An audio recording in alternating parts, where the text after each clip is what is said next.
这前面谁澄清的？那不是刘宋公主的花轿吗？走，去看看。真是她！我们大魏的摄政王迎娶刘宋的公主为王妃，为宋永结百年之好，再也不用打仗了。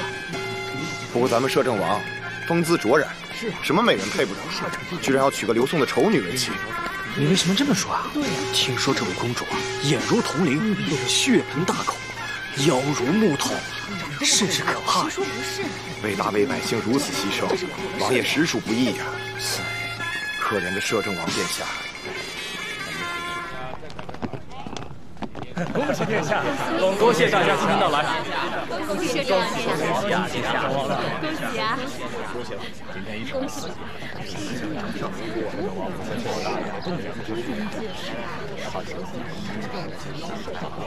殿下，吉时已到。知道了。可是，公主的銮驾迟迟未到，要是耽误了吉时，可怎么办？沈玉会及时赶到的。 恭喜摄政王殿下！多谢，这边请。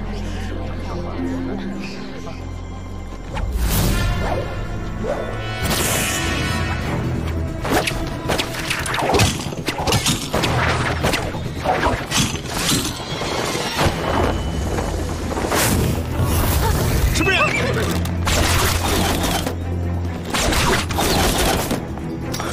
保护王妃！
王妃呢？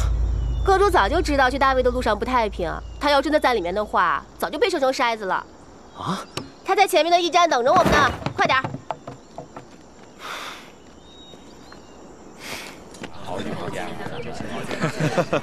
恭喜恭喜啊！哎，这眼看吉时就要到了，怎么还不见新娘子呀？会不会出什么事儿了？沈将军亲自护送，怎么会出事儿呢？诸位放心，沈玉一定会将公主及时送到。来。 来了来了来了！殿下，人来了！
哎呦！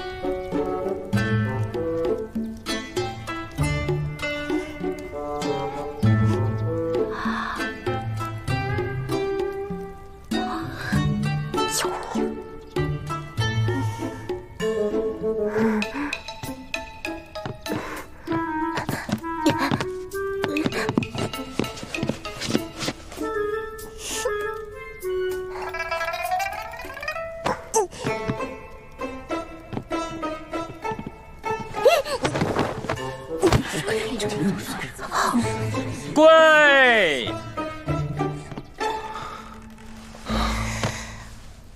一拜天地，二拜高堂，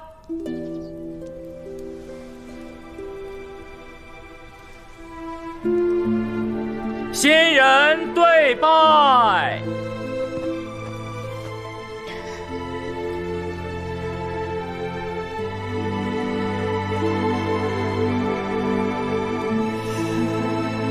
礼成，沈将军，一切可好？有人行刺。什么人？应该是想破坏魏宋联姻的罪人吧？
打人的？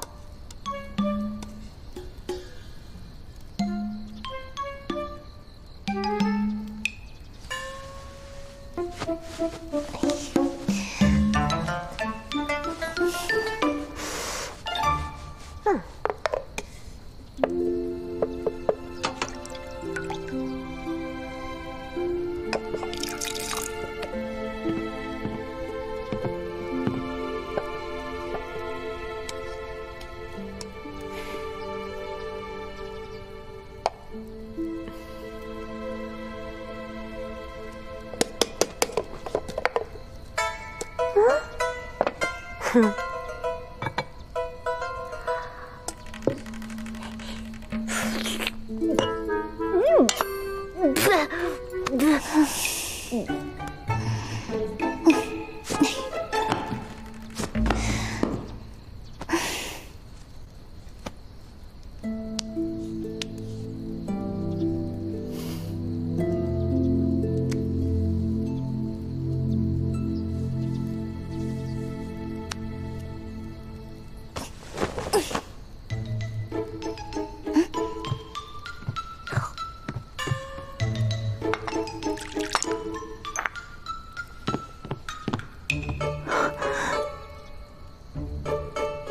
王妃，王妃，万万不可！怎么了？这仪式不都完了吗？想必李贵一定告诉过你，这盖头得殿下亲自来揭开。那他去哪儿了？王妃恕罪。我问你殿下去哪儿，你跪下干什么？说啊，你家殿下去哪儿了？殿下他……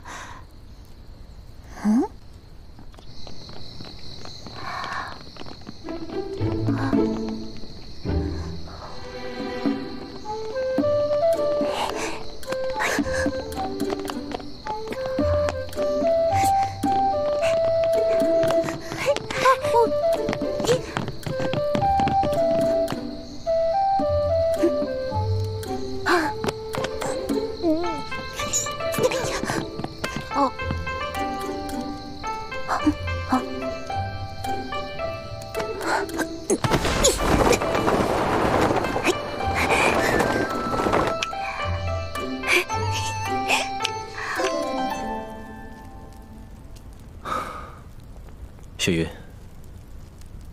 没想到你如此倔强，非要和刘宋公主同一日嫁过来不可。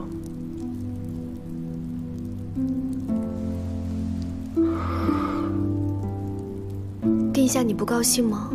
只是太委屈你了。有殿下在身边，雪云一点都不委屈。只是今天是你大婚的日子，丢下王妃来我这儿，没有娶你做正妃，我已经十分愧疚。今天晚上，绝对不能委屈你。你什么呀？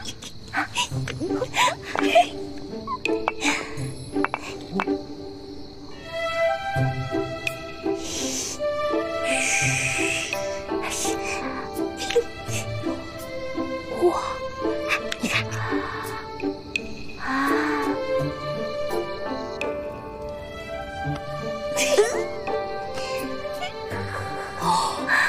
别动静太大了。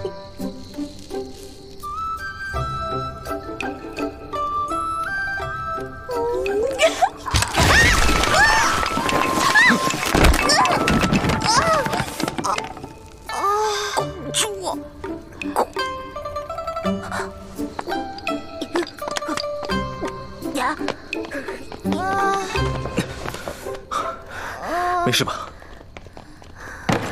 殿下，王妃娘娘她不见了。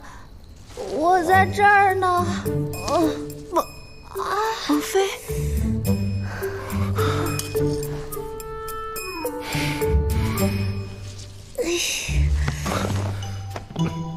刘宋向来重视礼仪，竟有如此荒唐的公主，简直闻所未闻。我泱泱大宋无奇不有，闻所未闻，只因孤陋寡闻，怎么能怪我呢？你在上面干什么？不知道非礼勿视吗？我要是不看，怎么知道你们在做非礼之事啊？既然不能未卜先知，那就只能不知者无罪喽。哎，还我先呢！先道歉。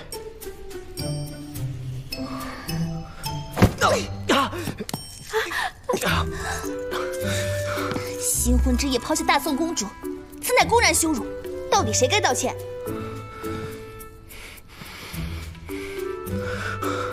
兰若，把她带回去。王妃，我们回去吧。我自己走。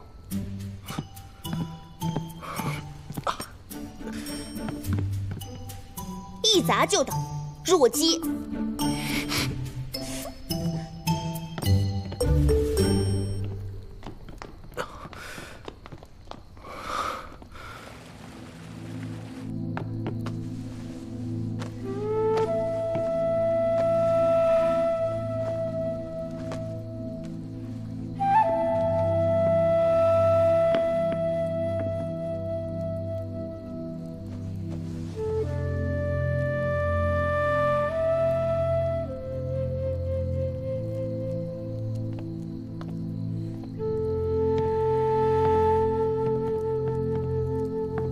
殿下，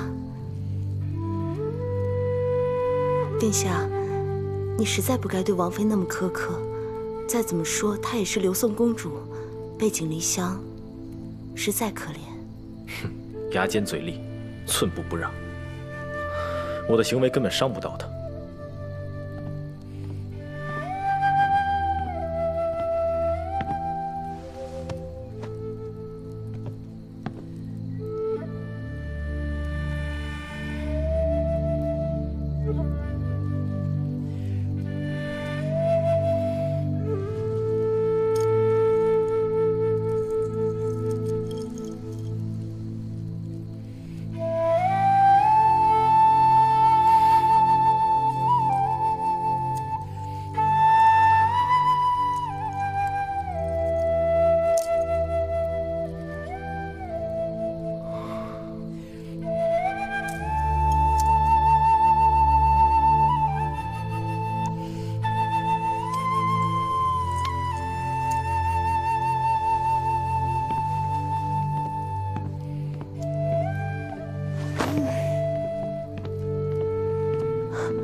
刘宋公主任性妄为，我派你吩咐几个人教导她，成果怎么样？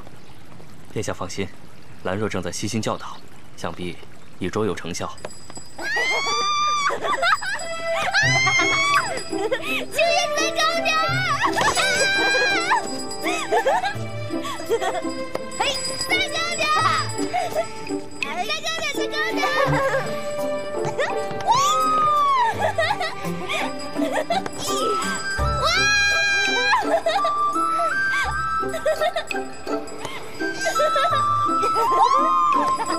王妃，太危险了，我们赶快下来吧。再高点儿！下来！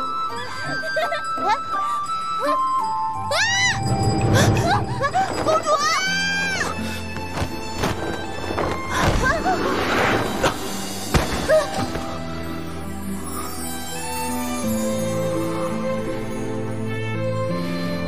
王妃，滚！公主，王妃，公主。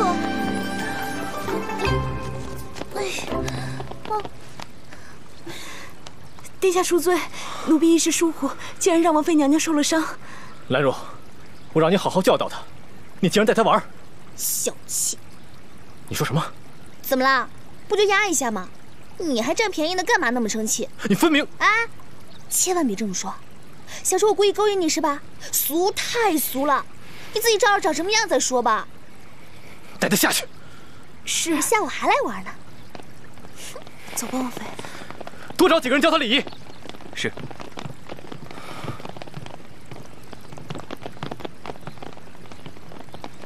参见王妃。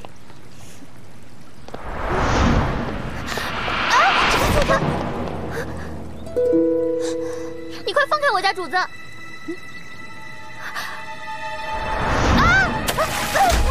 许许，主子，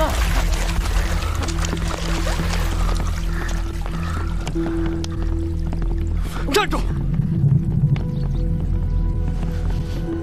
你在干什么？王妃，我们家主子身体娇弱，您纵然心中有气，也不应该撒在他身上啊。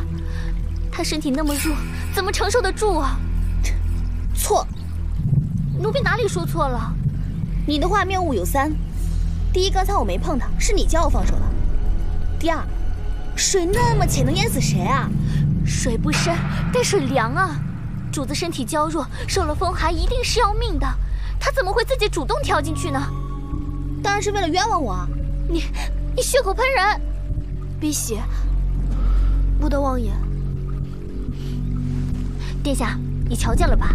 王妃害了主子，竟还出言污蔑他。你要干什么？至于第三嘛……啊！许云，主子，你干什么？我刘楚玉要惩罚别人，直接丢下去就好了。许云，主子。殿下，什么事这么着急？冯太后派人传来口讯，请摄政王妃3日后参加宫宴。宫宴？不过殿下放心，冯太后派人请来教养姑姑，专门负责教导王妃礼仪，以确保她不会扫了摄政王府的颜面。走，去看看。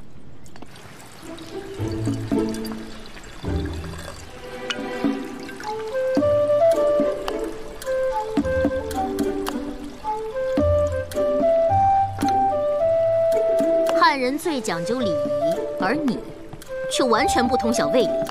王妃身份高贵，是大魏女子典范，你的一举一动、一言一行都当格外留神。王妃，要双手端茶杯，喝茶不能转脸。天哪！喝茶的时候双手不能高过鼻子，快放下！重新开始。皇室有皇室的尊严，行莫回头，语莫先唇，坐莫动膝，立莫摇裙，喜莫大笑，怒莫高声。这些你都应当牢牢地记住，别再犯错了。奴听说王妃总是动不动就和摄政王争执，是不是啊？我没有，是容止不讲道理。王妃，女子出嫁，夫主为亲，丈夫二字便是你的天。更何况你的丈夫是大魏的摄政王，身份尊贵，怎可直呼他的名讳？既然是缔结的婚盟，那他是天，我还是天呢。你去叫他，给我这天过来磕个头，我就原谅他了。你太过分了！王妃，你干什么？清月，你有完没完啊？打回去！住手！殿下，救我呀！清月，别！殿下，殿下，救救我！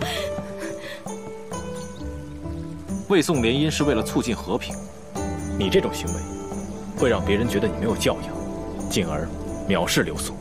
你在跟我讲道理吗？是。好啊，那我也跟你讲讲道理。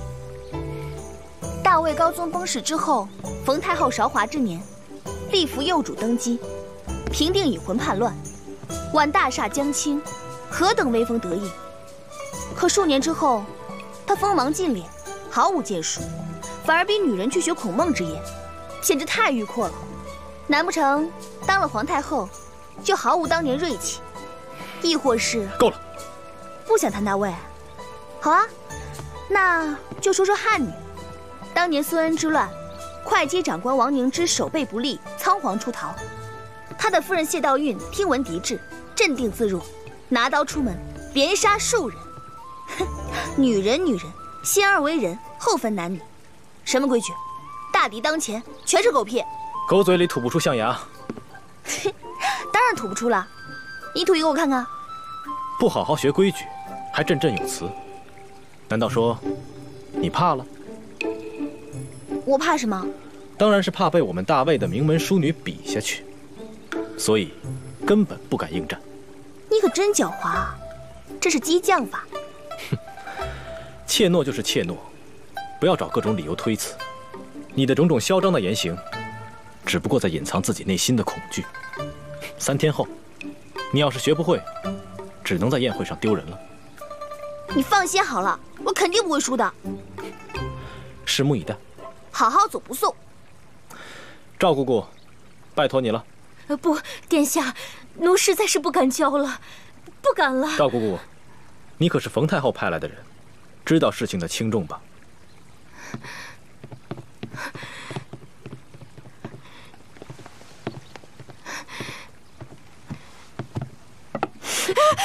王妃，我不敢了。拿着，让他继续教，教不好，抽他。来人，倒茶。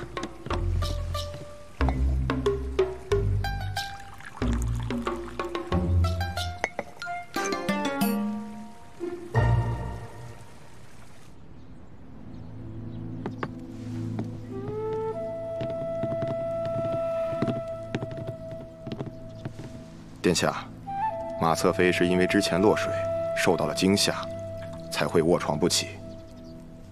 殿下不必过于担心，吃2服药，好好休息就好。知道了，下去吧。是。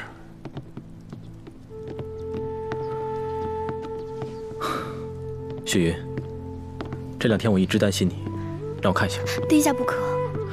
雪云，这2天我一直很担心你。殿下，请你先回去吧。你是不是还在生气？刘楚玉简直欺人太甚，毫无公主仪态。雪云只是不想让殿下看到自己憔悴的模样。雪云，在我心里，你是最漂亮的。殿下，你不怪雪云了吗？那件事情本身就不怪你，你才是受害者。我不会再让别人欺负你了。有殿下这句话，雪云已经心满意足了。主子，该用药了。我来吧。殿下，这不合礼数。乖乖吃药，这样我才能放心。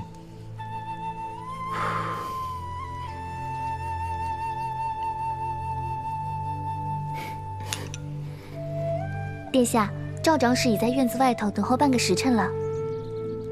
让他下去吧。今天不管有天大的事情，我都要陪雪云。殿下，雪云真的没事了，你快去忙吧。我怎么能把你困在这一方天地呢？要是传出去了，别人会说雪云是红颜祸水的。为了雪云，即便背上昏庸之名又有何妨？殿下愿意，雪云可不愿意。殿下，你快去忙吧，要不然赵长史可真要怪罪我了。好，那我忙完再来找你。辟邪，送殿下出去。是。不用了，好好照顾你家主子。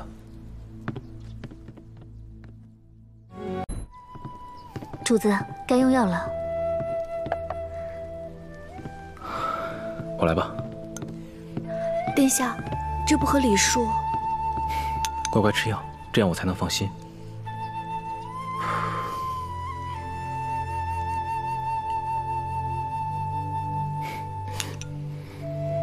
殿下，赵长史已在院子外头等候半个时辰了。让他下去吧。今天不管有天大的事情，我都要陪雪云。殿下，雪云真的没事了，你快去忙吧。我怎么能把你困在这一方天地呢？要是传出去了，别人会说雪云是红颜祸水的。为了雪云，即便背上昏庸之名又有何妨？殿下愿意，雪云可不愿意。殿下，你快去忙吧，要不然赵长史可真要怪罪我了。好，那我忙完再来找你。辟邪，送殿下出去。是。不用了，好好照顾你家主子。想不到这个刘宋公主竟然是个魂不吝。好在殿下始终站在你这一边，完全不肯相信她呢。殿下是对我心存愧疚，才会对我这么好。主子啊，在殿下心里呀，你才是那个最重要的人，为什么要和有名无实的摄政王妃较劲呢？你以为我在乎的是摄政王妃的尊位？奴师爷，我知道那天是我太莽撞了，可是我就是想看看殿下会不会无条件的偏宠我，又能到哪一步？哪怕知道是我的错，殿下也会义无反顾的站在我这边。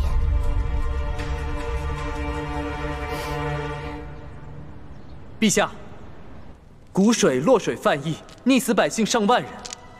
如今大水仍不退，每天都有数以千计的洛水流域灾民流落到附近州县，请您尽快下旨拨款赈灾，及时安抚灾民，继续修缮上阳、基翠、岳碑3大堤防，以期抵御谷洛水患。陛下，水患的确很紧急，但是荆州的将士也不能不管。薛贤虽然被诛，但是剩余残部蠢蠢欲动，我军将士缺衣少粮，这仗要怎么打？霍将军已经连上3封奏章，催促军饷之事，可不能再拖了呀！王阳，陛下，军饷要管，水患也要管，可户部库房实在是拿不出钱啊。那就先解决军饷的问题吧。赵世忠，我们把全部钱粮送到战场，后方的落难百姓怎么办？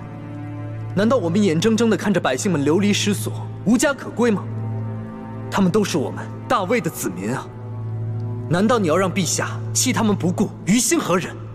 军饷不足，叛乱未平，一旦军中起了哗变，这将不堪设想。看王，霍将军纵然有滔天之能，也不能让士兵们一边喝西北风，一边打仗吧？当务之急，只好增加赋税。陛下，这件事情，请交给微臣来办吧。不可！陛下，如果增加税收的话，势必会增加老百姓的负担，万万不可呀！马相，非常时期，非常手段，出此下策，我也无可奈何呀。除非摄政王殿下有其他的解决办法。摄政王，对此事你有何看法？康王说的有道理，灾区的百姓实在不能置之不理。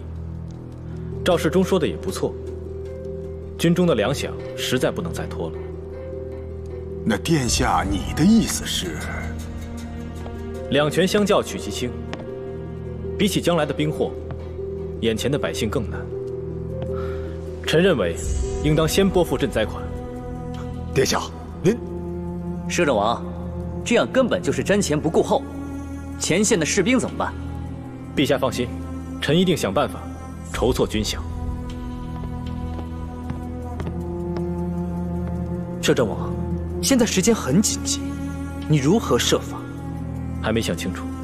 还没有想清楚？那你还应承，简直就是可笑。那康王意欲何为？只要加一条拥军税就好了，一切都可以解决，总比摄政王的口头保证强多了。马相说过，增加百姓负担，就等于自毁长城。加税一事，不要再说。摄政王，我也是为了边关将士着急啊！你自己说想法子弄到，既不提办法，又没有实现，难道让他们白开心一场吗？那就10日。前线的军饷撑不过1个月，哪怕你筹到，慢慢的运到荆州，到时候只能给霍将军买谷了。那就以3日为限，容我想出筹措军饷的办法。若想不出呢？所有罪责由我一人承担。口说无凭，到时候摄政王拒不承认呢？就3日，不多不少。你我2人击掌为誓。哼，一言为定。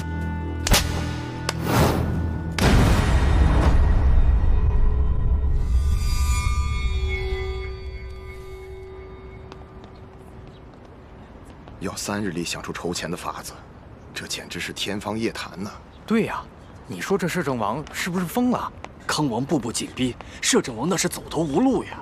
话也不能这么说，摄政王殿下为大魏百姓也无半点私心啊。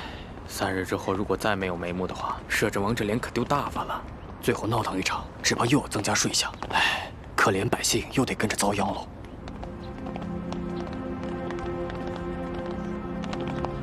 殿下，你也太失策了！3日之内就要想出筹措之法，还是30万人的军饷，这简直是天方夜谭呀！你刚刚当了摄政王，就接下这么一块烫手的山芋。 要是做不成的话，就成了天下人的笑柄了。放心，我自有办法。哎呀，你呀你让我说你什么好啊？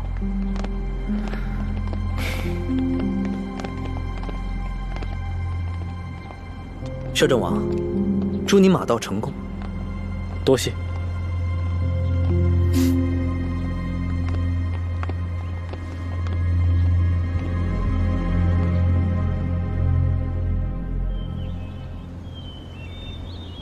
殿下，3日之期已到，军饷的事，我已命人筹备得当，落日之时，你帮我把所需之物送出城去。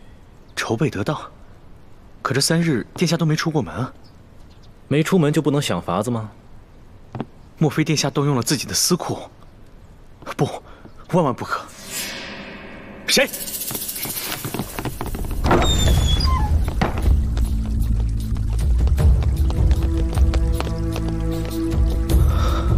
怎么回事？殿下，摄政王府里可能有眼线，咱们刚刚说的话可能已经泄露出去了，是否改变计划？殿下，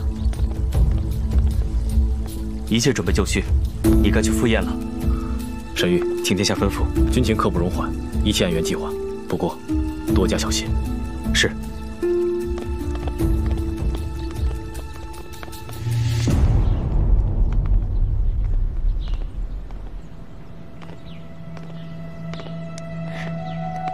外面风这么大，你又风寒未愈，怎么穿这么少？殿下放心吧，雪云已经好很多了。你呀，就是太懂事了，让我不知如何是好。殿下，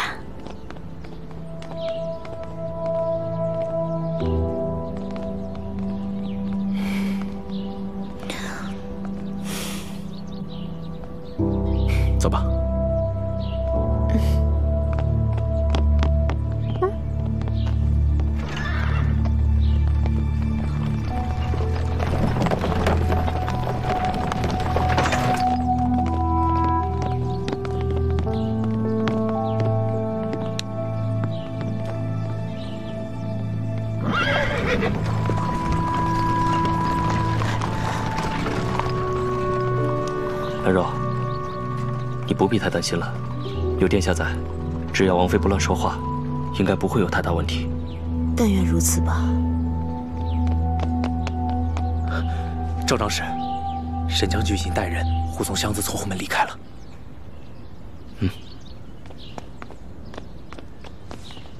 兰若，回去吧。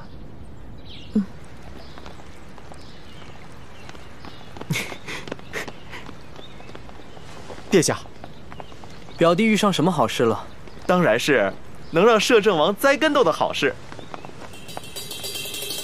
殿下稍等片刻，好戏马上就上演。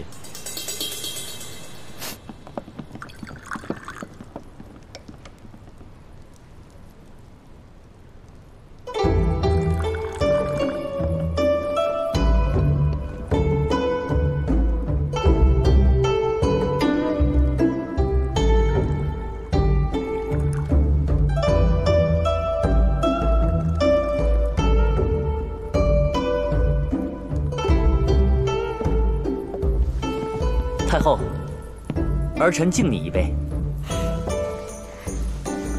陛下，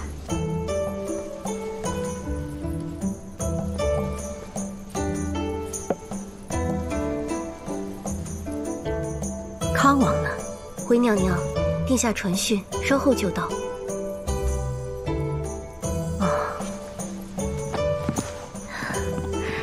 殿下，王妃今日与往常不太一样啊。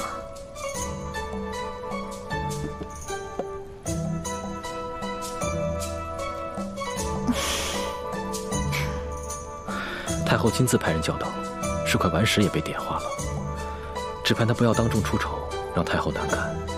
殿下放心，雪云会小心指点的。辛苦你了。母后，这刘宋公主生得美丽，瞧着也娴静大方，也不算委屈了我舅舅不是？这样母后也就能放心了。朕还担心母后会怪罪儿臣。怎么会，陛下？近日朝廷琐事繁多，打扰了陛下抄经念佛，母后也深觉罪过呢。有了摄政王，朕确实觉得轻松了许多。不过，那薛虎子刚直清洁，母后从前因为他醉酒误事，就将他贬为镇门士，未免太可惜了吧？朕已将他官复原职，母后不会生朕的气吧？我早已不问政事，陛下斟酌便是。是。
大家小心！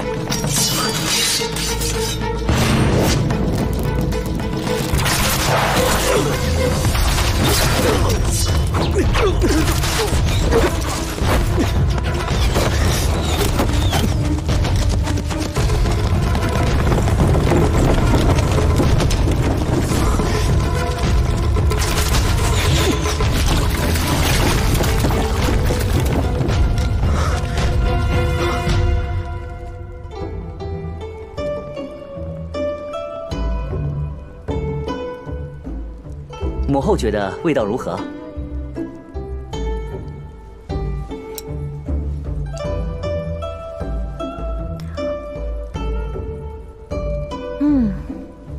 这道羊舌鲜嫩味美，只可惜陛下食素，错过了这人间美味。只要母后觉得好，儿臣便心满意足了。传赏。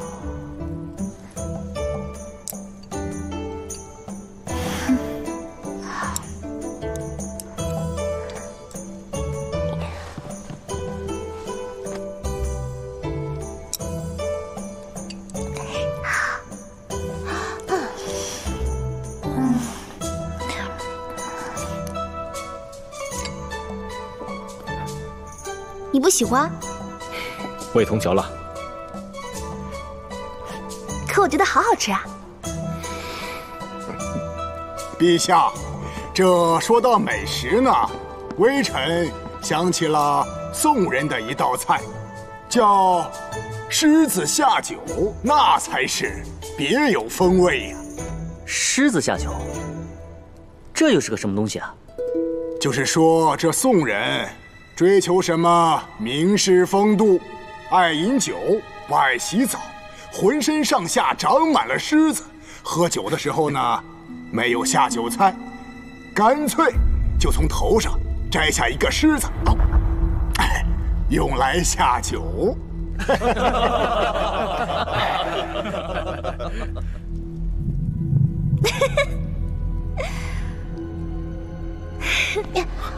你要干嘛？王妃，万万不可呀！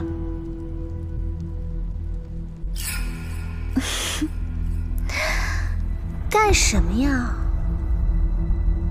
陛下，楚玉就想给大家跳一支舞，你看他们怎么回事啊？怎么这么胆小啊？原来如此。别忘了你答应我的。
楚玉，不得无礼！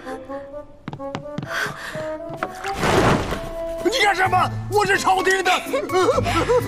皇上说，你想干什么？我请你喝狮子下酒，没王法了吧？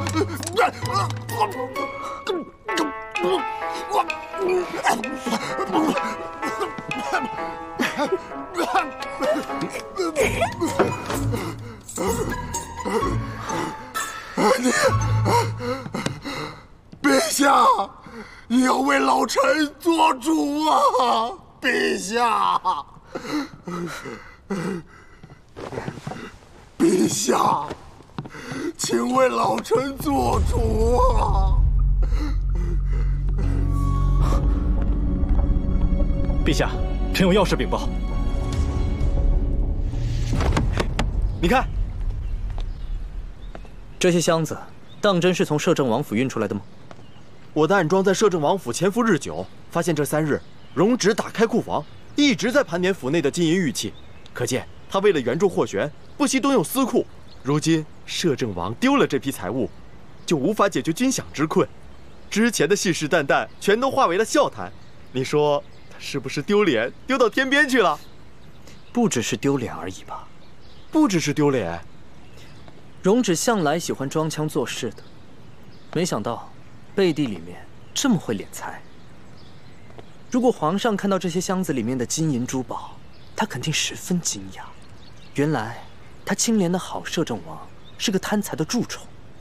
你是说一会儿啊，清点一下，带箱子跟我一起入宫去吧。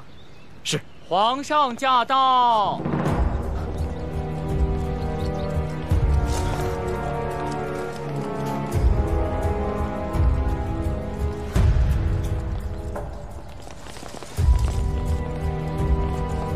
陛下，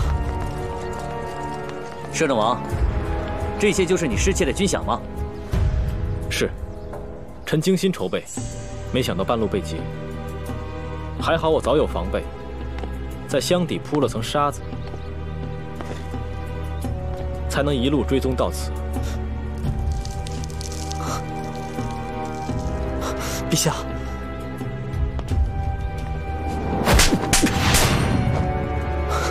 康王，陛下，你私劫军饷是想干什么？是要颠覆朕的江山吗？陛下，请听臣解释，臣这么做也是为了大魏的江山考虑啊。哼，你说，朕倒要看看，你还能说出什么花来？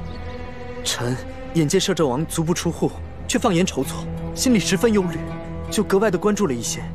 今天得到了线报，说摄政王为拉拢霍玄，解决困境，不惜大义凛然地用了自己的私库。我转头一想，这事不对啊。哪里不对？第一，霍家军是我们大魏的军队，摄政王为什么要用自己的钱来养兵呢？除非他早就跟霍玄勾结，这30万人已经变成他们自己的人了。第二，这30万军饷，光靠摄政王的日常进项，哪能填得了这么大的窟窿呢？莫非摄政王早日里也敛了一些不该敛的财？所以臣疑虑重重，找了人探查了一下，如今水落石出，令人震惊。陛下，您看看这些箱子，是摄政王的金银珠宝啊，更是搜刮来的民脂民膏。如今他想用这些钱把大魏的军队收为己用，真正其心可诛啊！你怎么不早点说？这是假公济私，心怀谋逆。臣念及多年情谊的份上，又怎么忍心呢？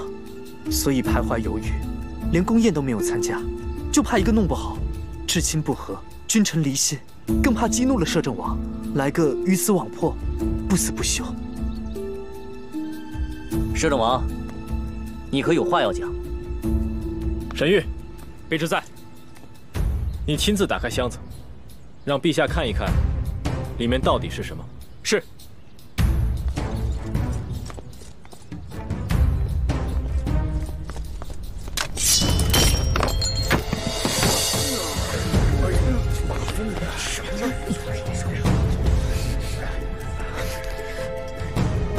康王，你好好看好了，这就是你口口声声说我敛财私吞、收买军队的证据。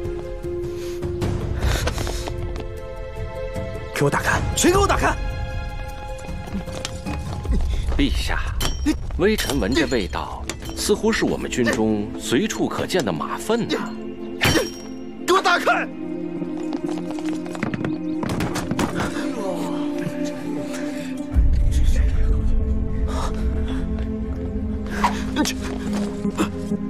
这里一共20只箱子，全都装着马粪，不用再找了。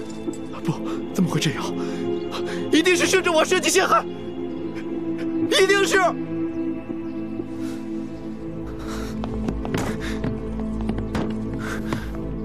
分明是你们以小人之心夺君子之腹，愚蠢！摄政王，到底是什么意思？陛下，臣绝无设计康王之意。陛下，这一定是他故意玩弄。箱子里面怎么可能装的都是马粪？臣答应过，3日之内，必定想到筹措军饷的办法。这马粪，就是解决问题的关键。就靠马粪？是，20箱远远不够。可御马监、文武百官、贵族富户，还有军营中不计其数的战马，马粪积累多年，无处安放。我们可以把它收集起来，当做肥料用。至少可以减缓前线的紧急情况。可如今的马粪值钱吗？值。农民可以用来种田，富贵人家可以用来养牡丹，只要数量够，就可以卖得大价钱。这听起来太匪夷所思了。陛下，摄政王这叫一箭双雕，此计大妙啊！一箭双雕，朕都有点被你们说糊涂了。摄政王用马粪卖了赚钱，一可以缓解前方的军饷危机，二可以给我大魏的敌人造成心理威慑。我大魏的马粪越多，证明我们的战马越多，战马越多，骑兵越多，这正是我大魏纵横天下的优势所在。所以敌人能不害怕吗？只是摄政王用卖马粪挣钱这种方式传出去，实在是有点损我大魏的威名。只要能让军中将士温饱，让百姓平安，被笑话又怎么样？更何况，主意是我出的，要笑也笑不到陛下头上吧？我是打定主意要做这个马粪摄政王，谁都别拦着。马粪摄政王是舅舅，亏你想得出来。只可惜，摄政王的一片苦心，却被康王误会，实在是让人痛心疾首啊！殿下，我摄政王，我一时糊涂，错怪了你，都是我不好。你大人有大量，原谅我这一回吧。知错能改，善莫大焉。你我二人更谈不上原谅二字。康王，快起来吧。哼！康王今日所为，不识大体。你原谅他了，朕还没原谅他呢。臣有错，请陛下责罚。从今日起，你就好好待在府中反省，什么时候脑袋清醒了再出来。哼！是。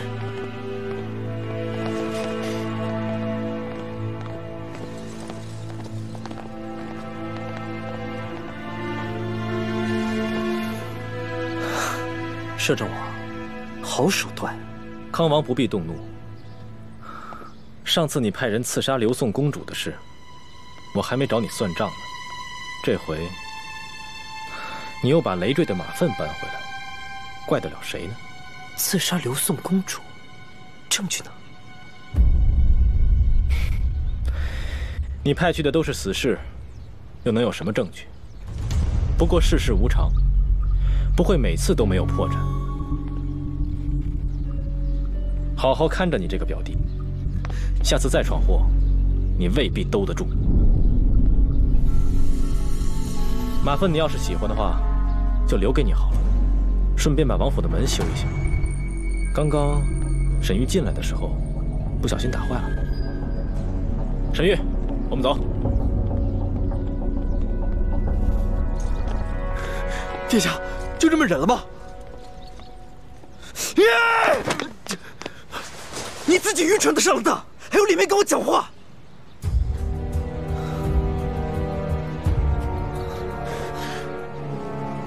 好了，起来，来，起来，起来，没有什么灰心丧气的，我们也不是没有收获。收获？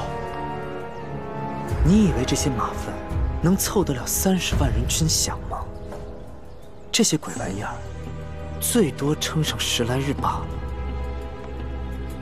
荣止今天的所作所为，恰恰证明他心虚。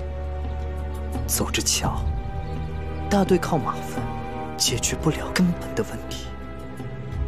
到了军队饿得啃白骨的时候，我自然会找荣止算账。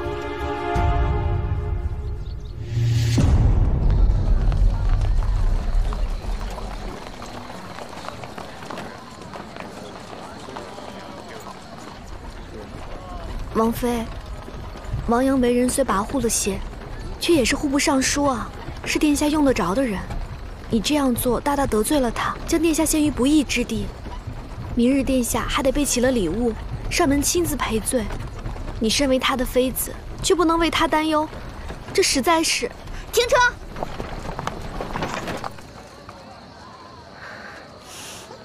哎，秦月，跟我去逛逛。王妃，这可万万使不得呀！殿下临行前嘱托属下立刻送2位主子回府。那你立刻送马瑟妃回去吧。走。哇！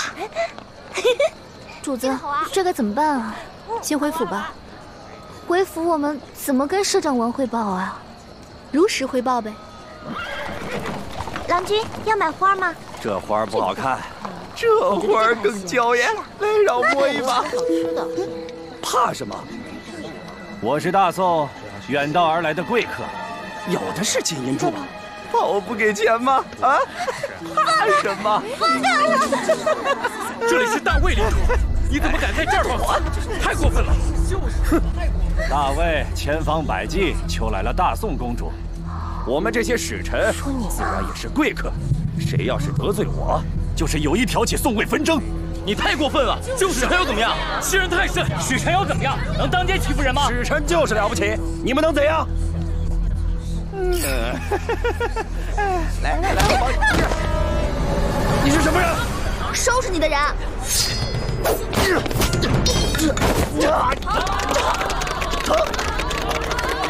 你是大宋人？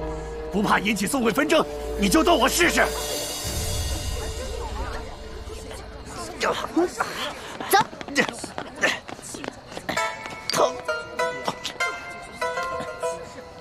别动。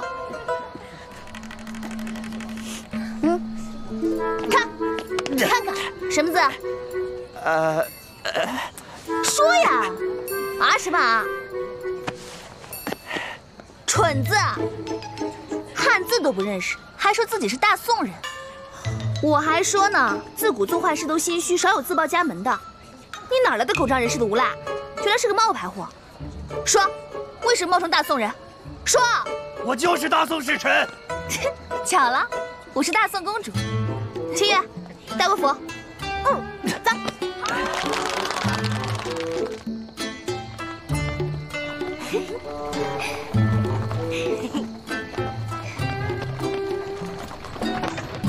怎么了？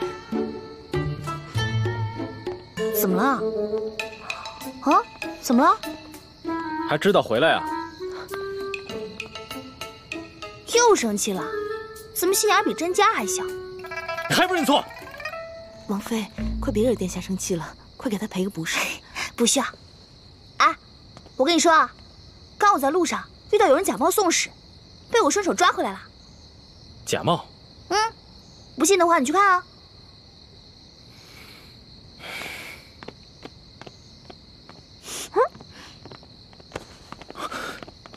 怎么样，瞧见了吗？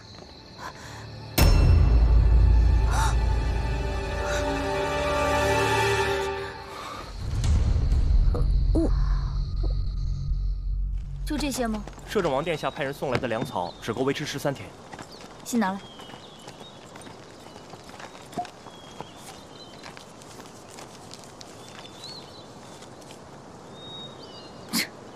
这个混账，每次都把难题丢给我。摄政王殿下说什么了？王泽，我们来请客吧。请客？将军想要请谁的客啊？驻军这么久，荆州官员、世家大族，还有那些富得流油的商人们，可都还没见过呢。将军，你不会是要打他们的主意吧？千万不行啊！这帮家伙虽然有钱，但是却是盘根错节。将军要是得罪了他们，就等于得罪了各方势力，将来如何在荆州立足啊？我也不想釜底抽薪啊，但现在荣只需要我的支持。那咱们也不能打他们的主意啊。你知道，我从来没有拒绝过他的要求。我知道你不想让摄政王失望，可这件事实在是非同小可，要不咱们再想想别的办法，啊？只要我想办，哪怕天大的事，我都要给他办成了。就算是要请客，咱们也没钱请客啊。走吧，去打几只野味，给他们备菜。打野味。霍玄敬大家一杯。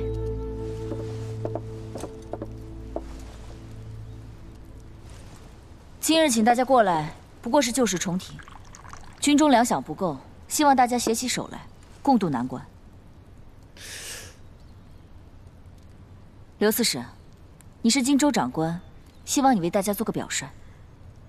霍将军，我掌管荆州多年，虽然表面风光，实际上俸禄不多，贴补家用都不够，哪里有钱粮借给你呢？是啊，霍将军，这荆州本就不是富庶之地，这半年来又饱受叛军滋扰，城中百姓那是苦不堪言呐。我们虽然有些俸禄，可也抵不过坐吃山空啊。所以，还想请将军替咱们荆州的官员，向皇上上个折子，说一说我们的难处啊。林别驾所言极是啊，想我越不过米2担，可是这家中却有数十口子人呐，这就连老鼠都饿得只咬自己的尾巴。哎，这不，就在昨天，我还去了一趟当铺，把家中一幅祖传的名画都给当了。哎，对，咱们自个儿的日子都过不去了，将军，您就别再为难了。哦，看来是霍玄闭目塞听了，竟不知诸位大人过得如此清苦。我看是诸位大人没说实话吧。刘刺史，照你刚才这么说，你都没米下锅了。可是我听说你前几日花了5万钱呢，迎娶了荆州名妓做小妾，当真是舍得呀。吴常侍，听说你在家里拿蜡烛当柴火，用香料涂房子，女儿出嫁更是铺出了10里的锦缎，当真是享受啊。至于你林别驾，你想要上折子是吧？好啊，你上个月打马吊刚好输了1万钱，要不要一并写入奏章啊？这，还有你于司公，哟，听说你把家传名画都当了啊？这样吧，咱们将军一向好心，不如替你先行赎出来。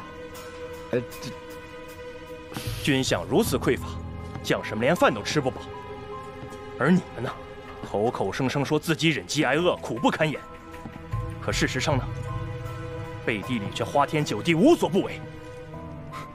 怎么，逛窑子、打马吊、养家仆有钱，贡献大魏的时候，就1分钱都掏不出来了吗？哎，王副将不必动怒，想必刚才各位大人是和我开玩笑，要真要他们出钱，一定是舍得的，对不对？霍将军，若我执意不舍，你又待如何呀？那就别怪我们不客气了，动手！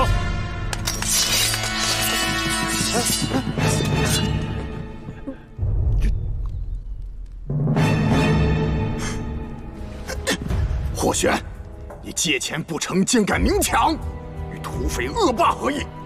少在我面前摆飞凤将军的臭架子，老老实实跪下来求饶。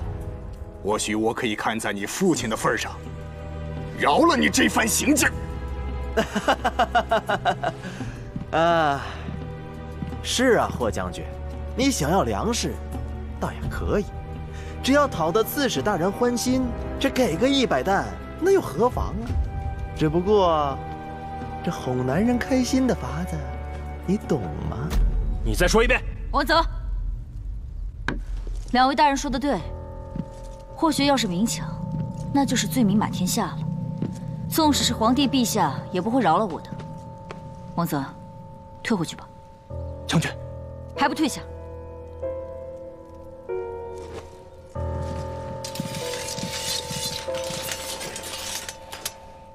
王副将，识时务者为俊杰，你也该得和你家将军好好学学。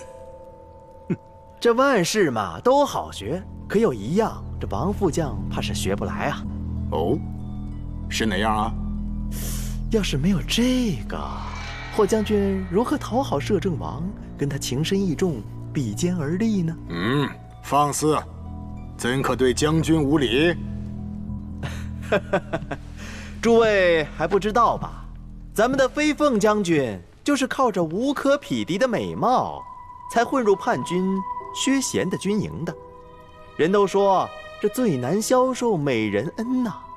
霍将军不惜出卖色相，以身饲狼，才换来战功赫赫，大魏太平。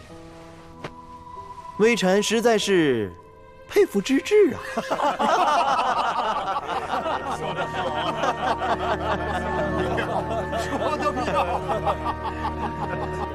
笑够了，那就上菜吧。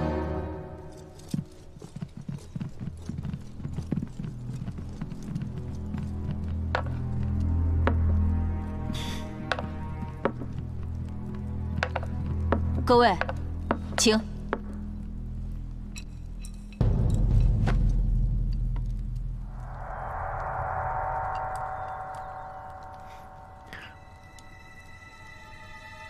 哟，这切块不错呀！霍将军还有如此雅兴，特意准备了如此美食啊。不过这鲈鱼，是不是老了点儿？林别驾，你眼花了，那可不是鲈鱼。不是鲈鱼，不是鲈鱼，而是鲤鱼。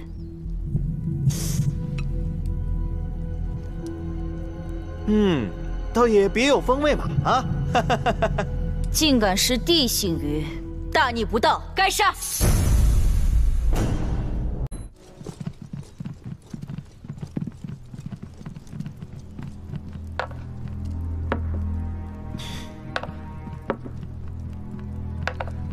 各位，请。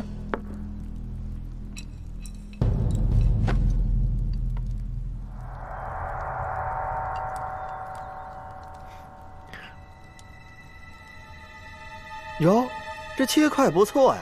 霍将军还有如此雅兴，特意准备了如此美食啊。不过这鲈鱼，是不是老了点儿？林别驾，你眼花了，那可不是鲈鱼。不是鲈鱼，不是鲈鱼，而是鲤鱼。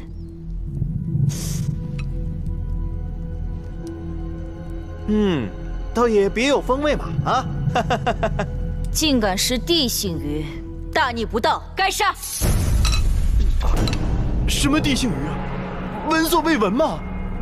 拓跋一支乃西汉李牧改姓而来，太后推行汉化，要将李氏封为拓跋始祖，此乃天子之幸。天下鲤鱼皆是地性鱼，必定进食。林别驾竟敢顶风作案，其罪当诛，还不拿下！霍玄，你竟然设计我们！这贱人，你这个贱人！霍玄，你好大的胆子，设计众人吃地性鱼，你要造反吗？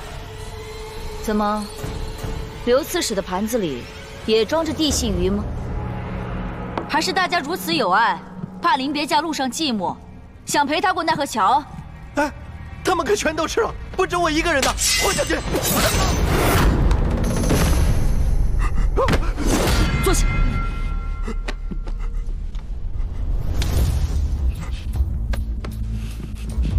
将军，我看还是再检查一下诸位大人的盘子吧，万一有漏网之鱼呢？不，没，再没有了。听见了吗？刘刺史说没有，那就是没有了。霍将军，我愿意带头捐出500担粮食，借来将士们的燃眉之急。将军啊，还是再检查一下吧。毕竟这件事情，如果让皇上知道了，总归是不太好。1000担。王泽，你还是检查一下吧。5000担粮食，霍将军，这已经是极限了。也怪我太粗心大意，这总有些奇奇怪怪的鱼会混进来是吧？去吧。8000担，再多要，你干脆杀了我吧。连刺史大人都如此慷慨解囊，大家总不好太小气吧？我也捐1000担，我捐粗布100匹，我捐2万钱，我也捐800担。敬酒不吃吃罚酒。哼！既然大家如此大气，霍玄敬你们一杯。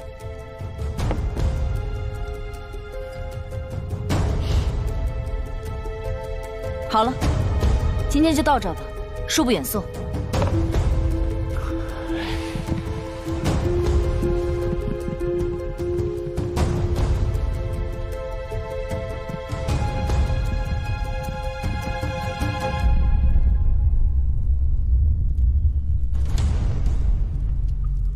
霍将军，我有一事不明，请你解惑。但说无妨。今天吃的真是地性鱼吗？我又不是傻子，干嘛给诸位大人吃那玩意儿？那林别驾，林别驾一点都不了解女人，女人都很小心眼的。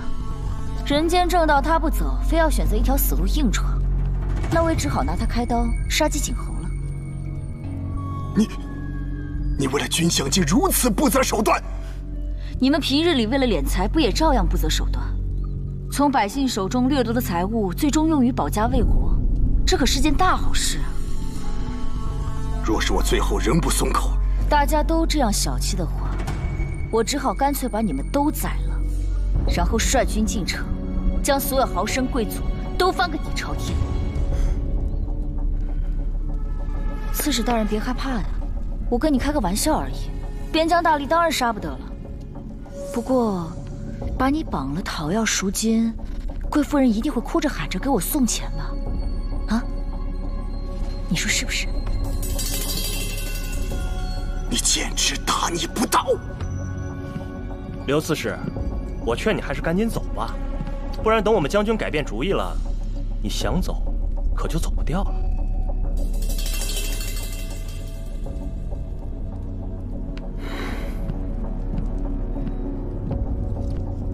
将军，他不会去皇上那告状吧？容止相信我，才会把军饷一事全权托付，而我也会把朝中大局交给他，这才是真正的彼此信任，并肩作战。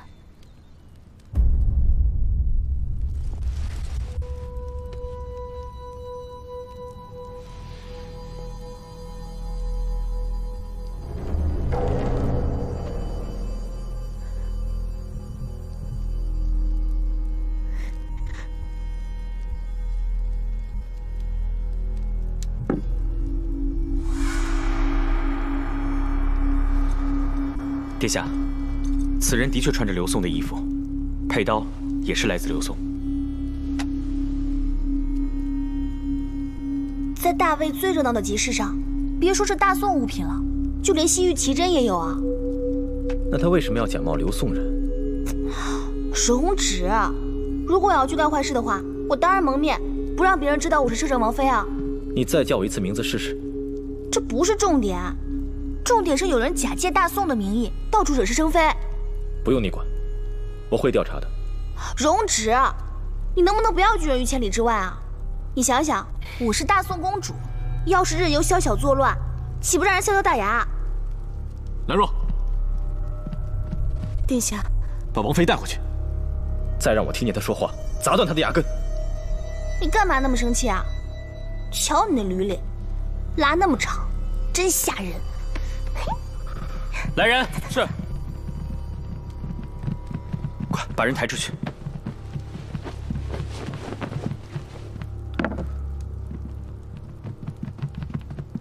沈玉，在。把集市的情况统统记下来。殿下，你是怀疑？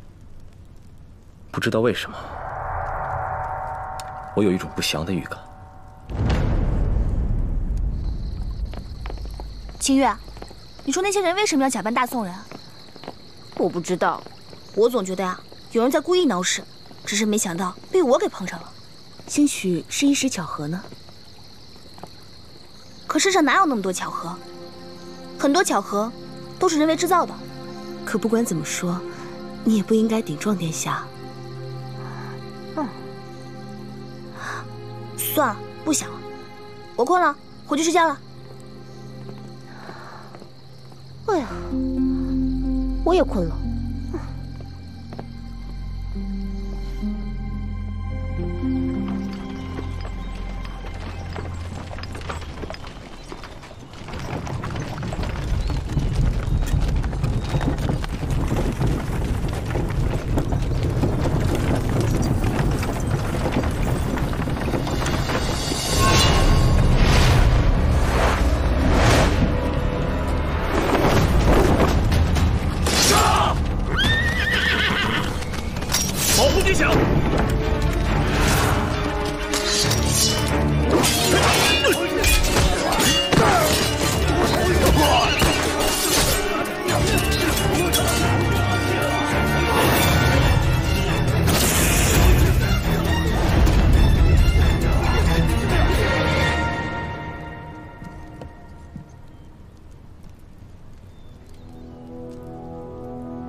将军，大事不好了！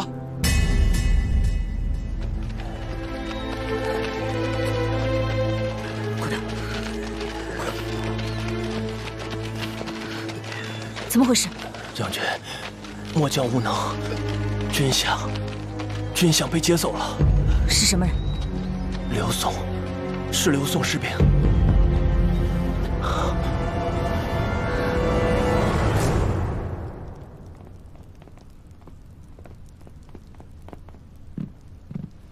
奴拜见陛下。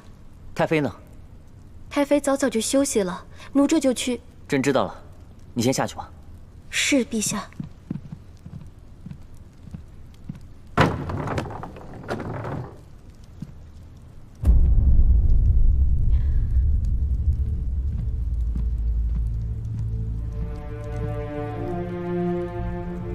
太妃，太妃，你看上去身体康健，为何三番两次将朕拒之门外？陛下若是不悦，就治我个欺君之罪好了。太妃何出此言？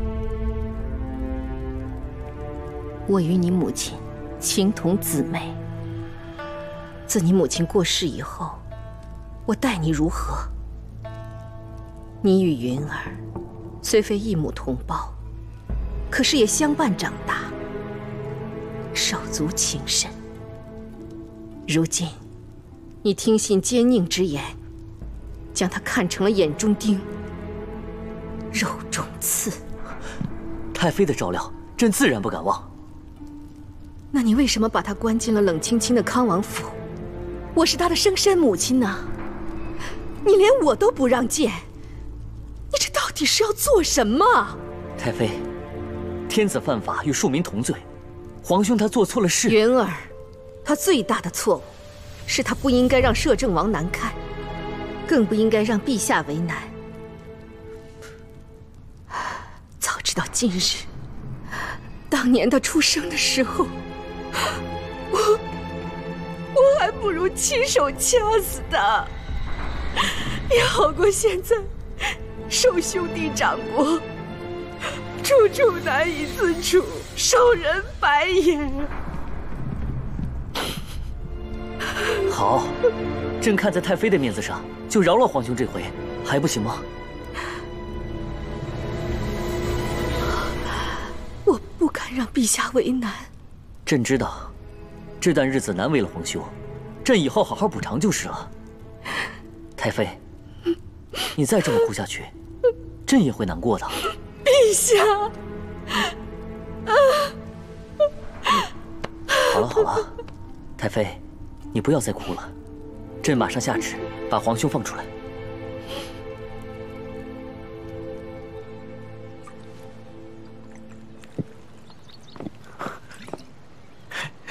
齐太妃娘娘已经请了赦令，你再也不用被禁足了。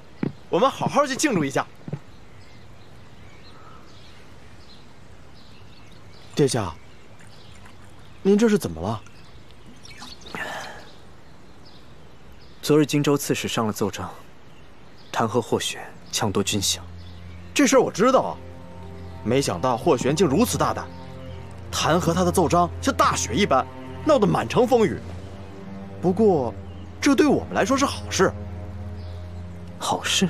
当然，荣旨为了保护霍玄，拼命地打压荆州刺史。这连带不知道得罪多少人，就连皇上也很不高兴。这难道不是好事吗？好事，天大的好事。但我的心很痛。殿下，我待他如珠如宝，珍惜不已。但他竟然为了荣旨，不惜一切把自己推到风口浪尖，成为众矢之的。你这是为什么这样对我？啊！殿下，你别吓我。我的心很痛啊！你到底怎么了？我去找大夫。给我回来！你要是告诉任何人的话，我就把你杀了。或许我告诉你，你越是爱他，我越是要让他死。我倒要看看，到底鹿死谁手。齐航，请殿下吩咐。我们收网的时间到了。是。救命啊！宋去杀人了！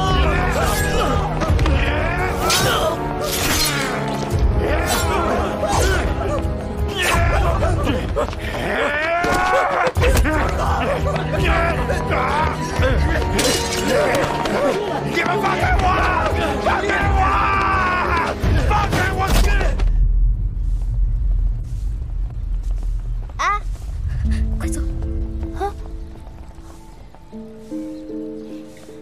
你，看见兰若没有？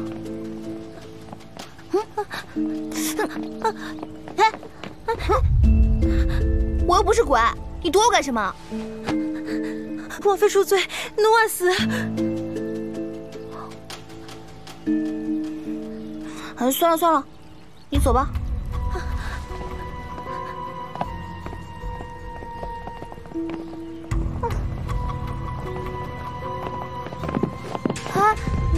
走，我们走。怎么回事？干嘛都对我避之不及的？我有那么可怕吗？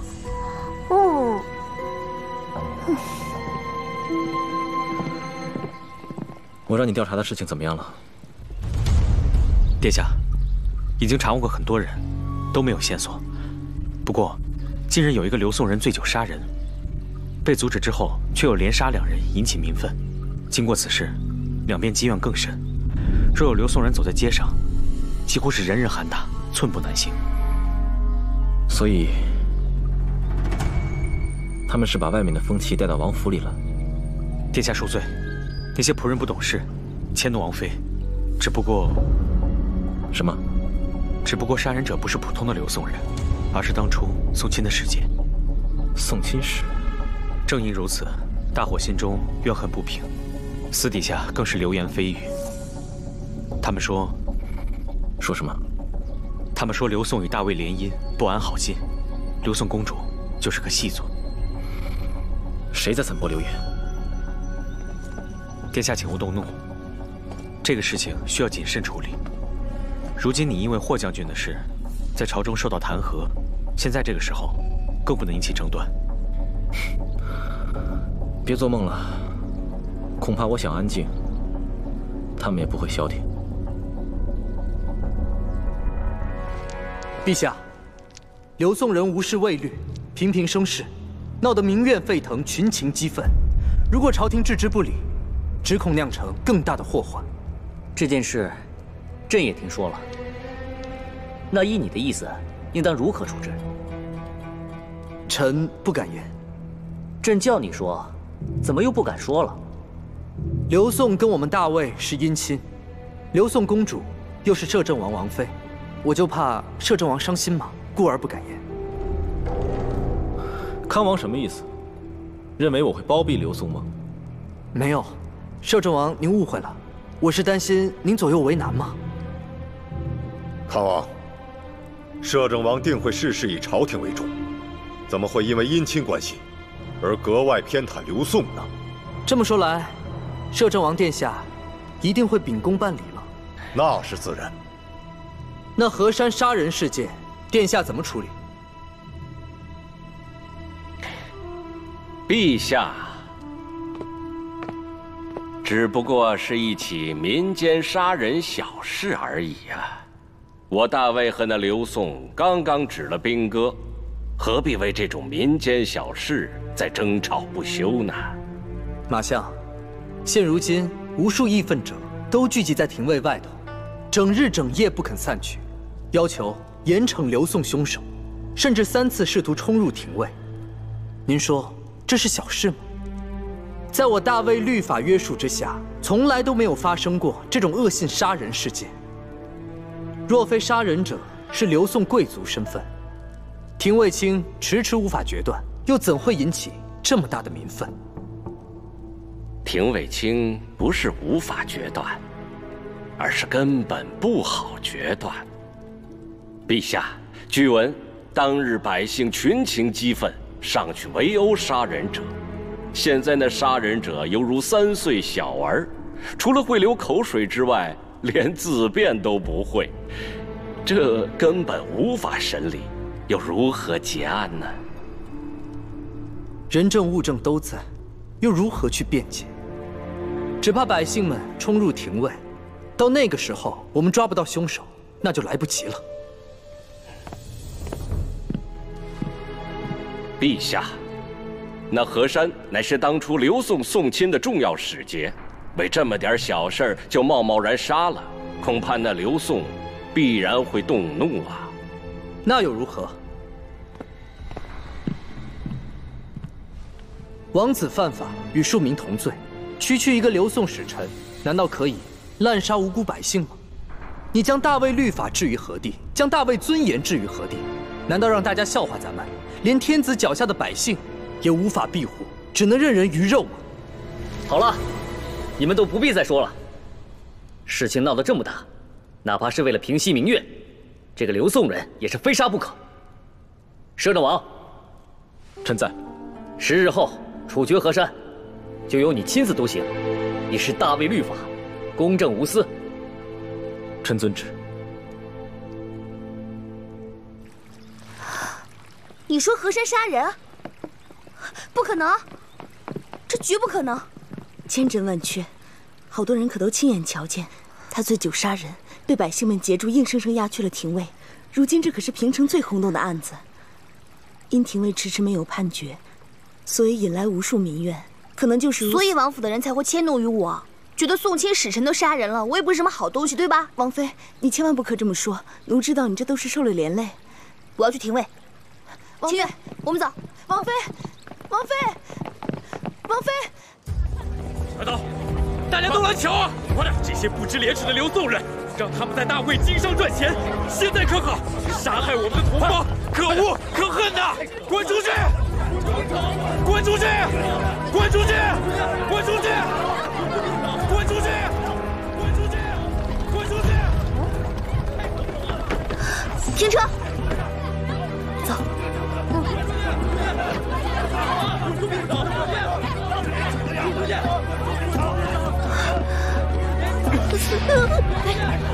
给我滚开！走！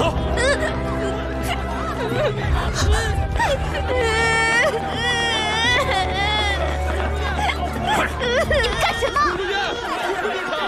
哎，我认得她，她就是刘宋的公主，就是她把刘宋人带到平城来的，她才是杀人的幕后主谋。滚出去！都滚出去！滚出去！赶紧滚！滚出去！滚出去！都滚出去！滚出去！滚出去！滚出去！滚出去！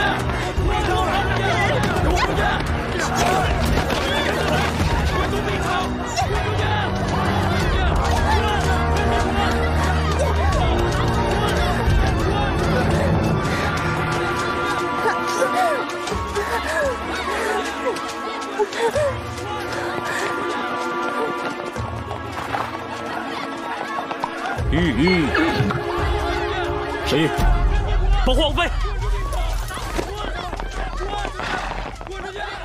闪开！闪开！不让开！闪开！后退！后退！后退！别急！王妃，卑职救驾来迟，请王妃恕罪。走吧。别急！别急！后退！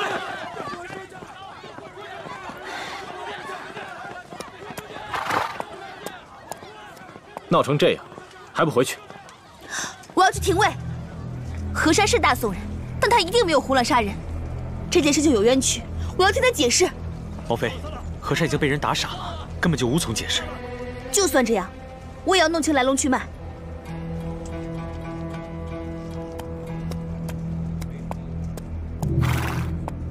上来吧，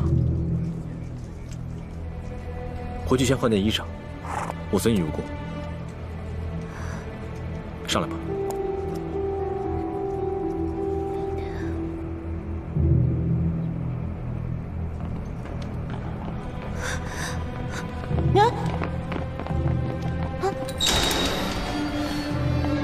河山，河山，河山。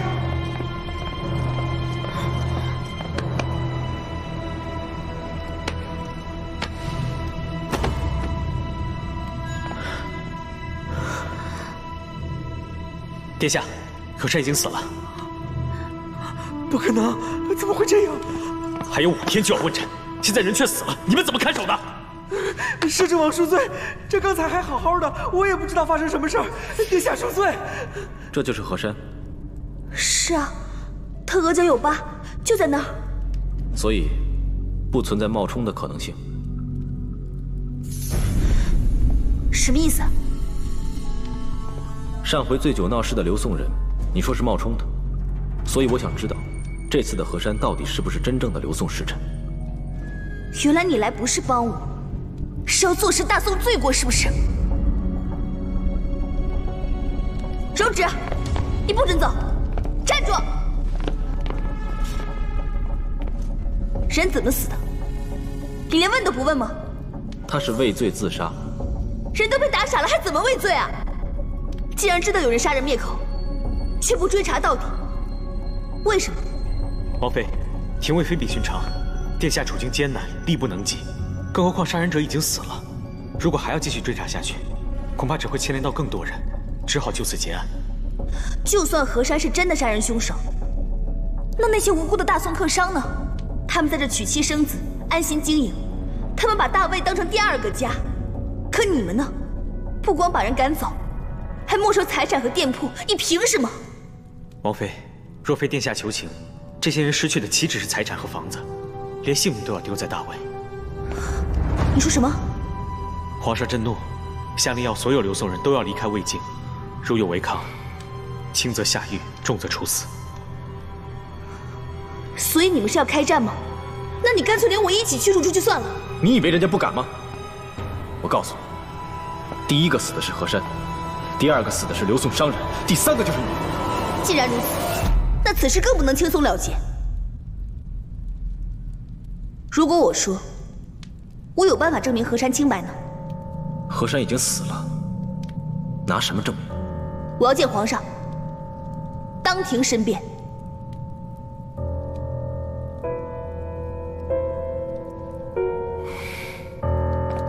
手指，别傻站着了，跟过来。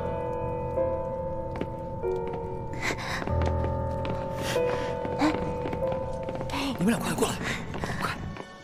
摄政王妃，皇上正在安乐殿议事，你要真有什么事找他，你在这里稍等片刻。可是我有急事要见皇上，现在就见。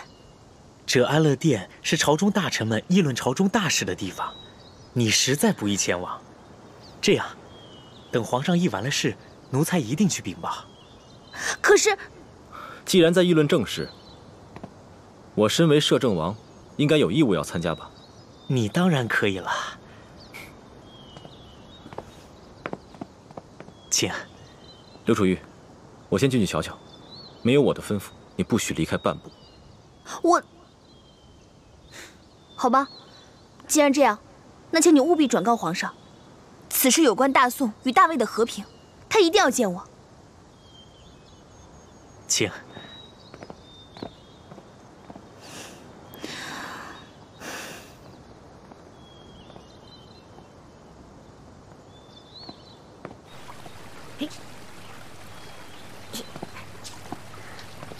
殿下，请喝茶。听说那个摄政王妃来了。殿下，那个刘宋公主上次在宴会上把王尚书吓得半死，你可千万离她远点儿。有那么吓人吗？都说刘宋和大魏联姻是打了败仗送过来赔罪，不过依奴看啊，根本就是刘宋送来的细作。细作？是啊。哎呀，你不知道吗？那个刘宋使臣杀人的案子最近闹得好大呢。使臣杀人放火，主子也不是什么好东西。我看啊，你刚说我什么呢？摄政王妃，我耳聪目明，大老远就听见你在胡言乱语，说我什么？大宋细作。殿下，殿下，救命啊！殿下，你住手！你放手！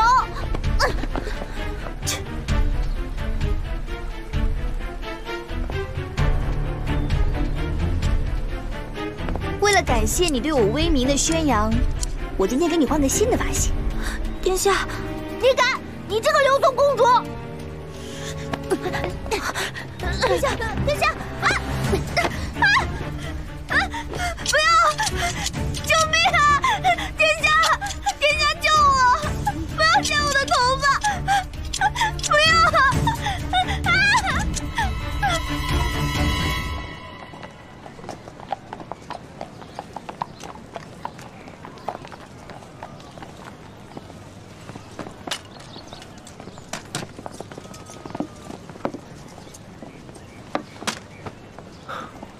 将军，咱们这样单枪匹马来到荆州城，实在是太不安全了。不安全？是啊，前些日子为了军饷，你可是把荆州刺史得罪得不轻。人家一连上了好几道奏章弹劾你，幸好啊，都被摄政王给压下来了。人家正愁没地方报仇呢。现在好了，军饷丢了，人家更要借题发挥了。我既然敢抢，就不怕他闹。可是将军，放心吧，按他胆小怕事的个性，顶多就是扯扯后腿。我要是他，早就集结荆州守卫军冲出来狠狠干一仗，还会窝在刺史府里孵蛋吗？说的也是。不过这几日我们暗中查访，却是一无所获。对方会不会根本就没有进荆州啊？哼，我命人率军堵住各处要隘，他们根本运不出去。唯一可以藏匿的地点，就是荆州。这帮该死的刘宋人，他们到底想干什么呀？只有亲手抓住主谋，才能知道到底是不是刘宋人所为。不对啊，我明明看到打伤我的那帮混账东西穿的是刘宋军服。凡事不能光看表面，一定要深入调查后才能做决定。难道将军是怀疑真相早晚会水落石出的？走吧，傻小子。哦。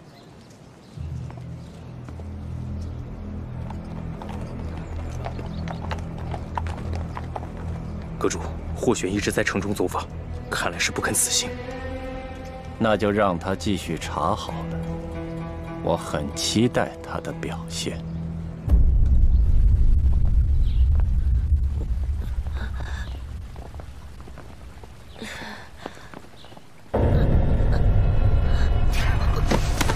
殿下，殿下，殿下，快来人啊！快来救救我们殿下！怎么回事？放手，不用你假好心。叫太医过来。是，殿下，殿下，你别碰我们家殿下。殿下，殿下，皇上驾到！陛下，陛下，快救救我们殿下！殿下，殿下，殿下，你快醒醒啊！殿下，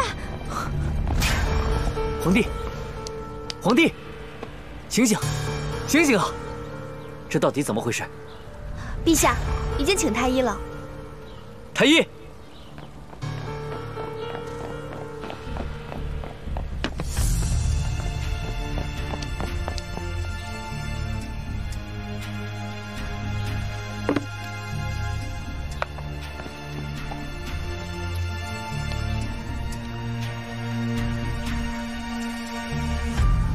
陛下，殿下的症状有些奇怪，似有轻微的中毒迹象。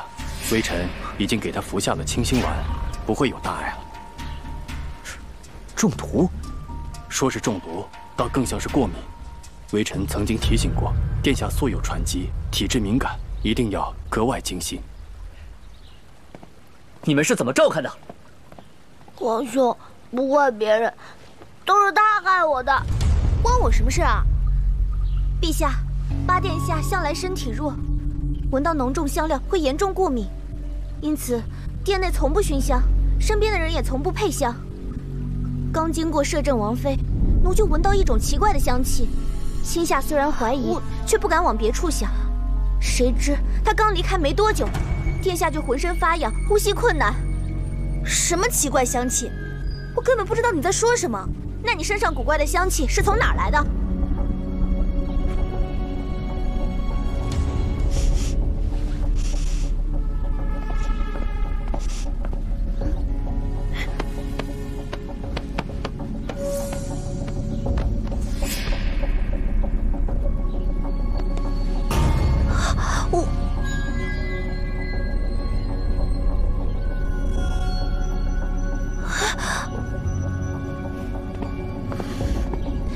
太医，你来瞧瞧。这是一品红的花粉。什么？一品红？没错，一品红的花叶本来就是有毒，按说寻常人只是闻闻，不会有什么大碍。只是八殿下素有喘疾，体质敏感，这东西是万万碰不得的，一个不小心可是会送命的。王妃，女儿家的香囊里放的都是薄荷、艾草、兰花，绝对不可能是一品红。因为大家都知道，一品红是毒药。你随身带着，有什么目的呢？难道真是摄政王妃所为？好好的一个小丫头，心肠竟会如此狠毒。八皇子与他无冤无仇，碍他什么事？就算不是针对八皇子，身上带着这种有毒的香囊，也一定是心怀不轨。刘宋人就是小人之心，诡计多端。这个刘宋公主更是登峰造极，难怪有着随便杀人的时辰呢。就算是摄政王妃所为，这伤害了小皇子，那也是死罪啊！我都说了，这香囊不是我的，是从你的身上找到的，又不是别人。摄政王，这事儿你怎么看？我不是让你待在原地不动吗？他们这栽赃陷害的本事，我就是原地不动，也会有一盘狗血从天而降的。刘宋公主，不要巧言令色，朕要听你的解释。敢问诸位，我为何要佩戴一个有毒的香囊，去伤害一个孩子？奴陪着八皇子闲谈，无意中说起近日刘宋使臣杀人的案子，本是无心之事，却惹得摄政王妃勃然大怒。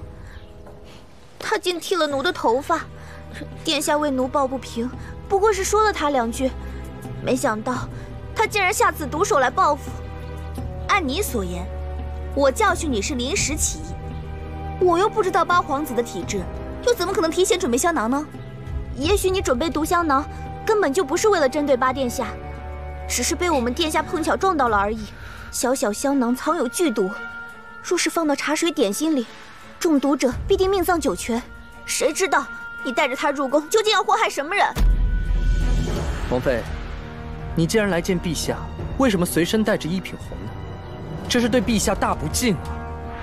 难道摄政王妃要谋害陛下？她哪来这么大胆子？哼，一定是陛下下令驱逐他们。刘宋公主劝阻不成，便想到如此恶毒的主意。这八皇子也是倒霉呀，这是待灾呀。若非八殿下体质特殊，对香味更加敏感，真让刘宋公主伤了陛下，那大魏的万里江山危矣呀！你们有妄想症吧？这都什么乱七八糟的呀！这是病，得治。不是别有用心，怎么会携毒入宫呢？八弟不小心撞破，倒是救驾有功。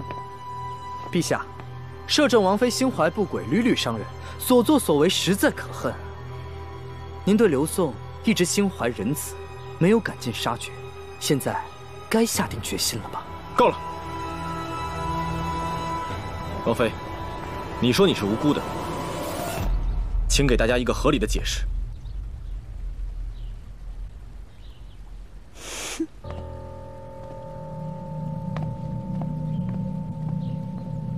起来！我问你，你是闻了一品红的香气才过敏晕倒的是吗？是。那你知不知道，大宋是没有一品红的？我从小到大根本没有见过一品红，我又怎么知道它花粉有毒啊？更别说把它装进香囊带入宫了。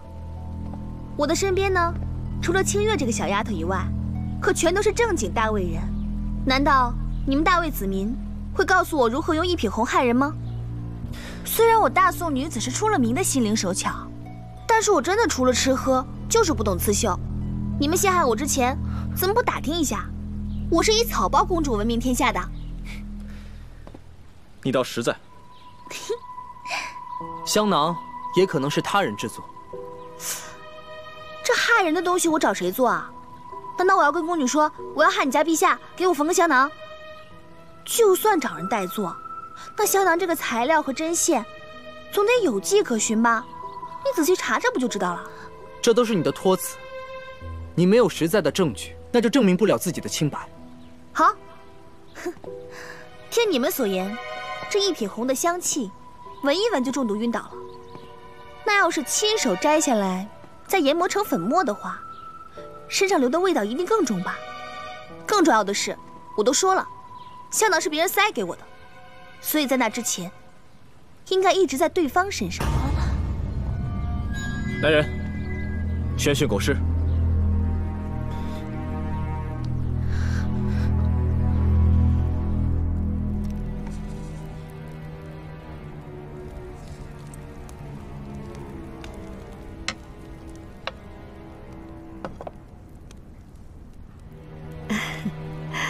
俗人常常附庸风雅，以冬日雪水泡茶，却不知这无根之水落了地，便也就失去了洁净。真正要说用水呀，还是得用山泉。难怪我那个皇儿常去你那儿驻足。这么大的皇宫，只有你一个人能有这种烹茶的闲情。太后娘娘总领6宫，自然忙碌。臣妾闲来无事，无聊打发时间罢了。皇上跟我说过，常喝蒙顶茶，可以修身养性，当得起仙茶的美称。只可惜每年收成有限，皇上怜悯茶农辛劳，便免了年年上贡。没想到齐太妃那儿却是从无断绝。康王孝顺，知道臣妾爱茶，并特意派人千里送茶。皇上知晓，已经骂过他兴师动众了。正因如此，臣妾不敢独享，特意带来与太后娘娘共同品鉴。难为你一片心意，倒是常常想起我。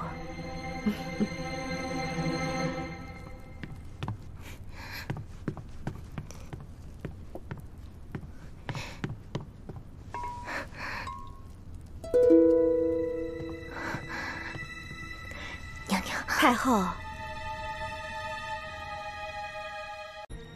难为你一片心意，倒是常常想起我。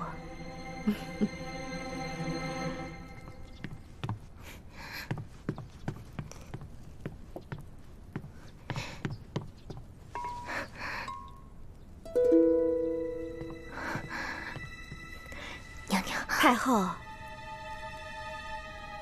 您瞧，果然好心思啊！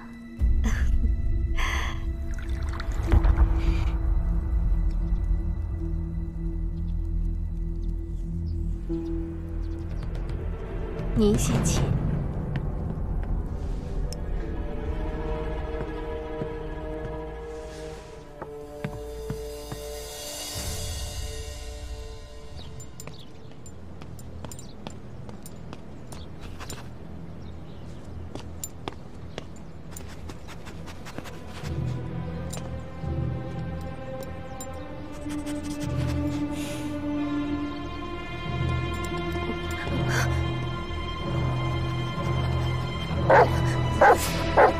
不是我，当然是你。在这之前，香囊挂在你身上，所以你的味道一定比我还重。这不可能，这宫女是贴身服侍八弟的。所以呀，这八殿下并没有大家想的那么脆弱。切，小小年纪就学会算计了。他啊，只是对香味敏感，但不会致命。否则，这宫女身上带的一匹红，第一个毒死的就是她。大皇子，你到现在还不肯认错？皇上，臣弟错了，臣弟不应该因为一时义气，不该因为王妃欺负香明就冤枉他。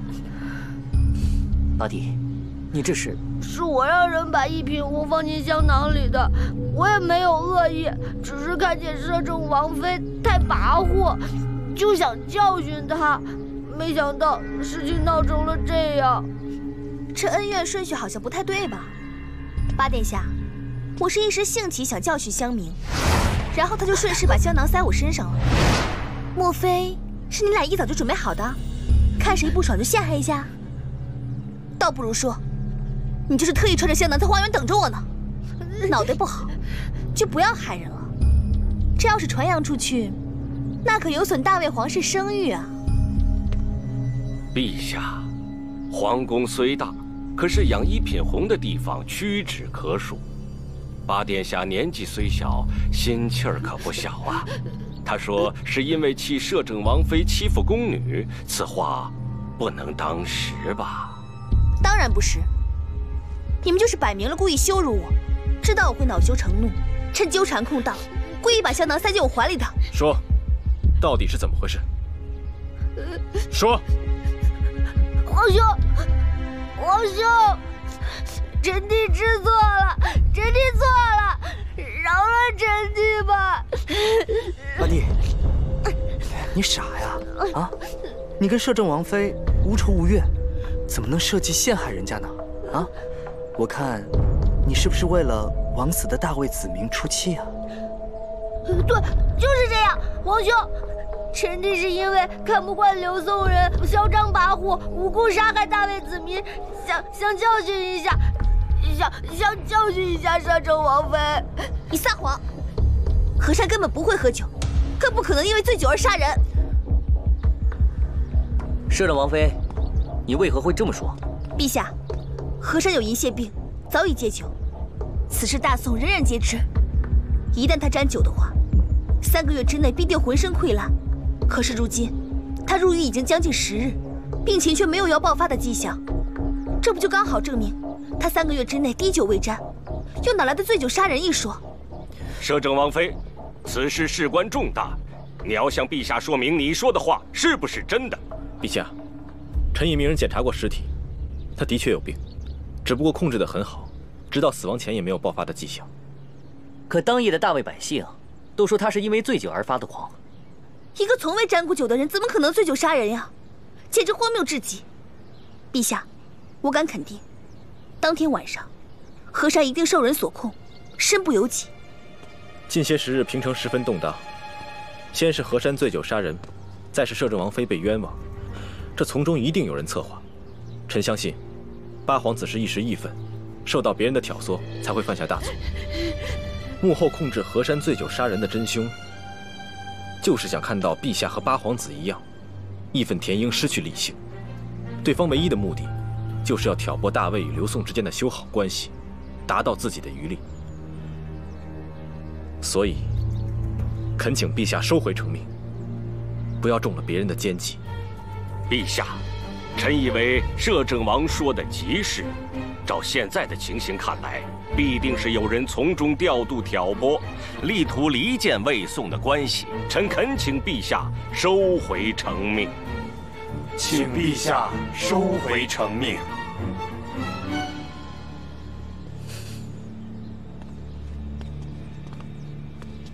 既然是众人所请，那朕就答应了。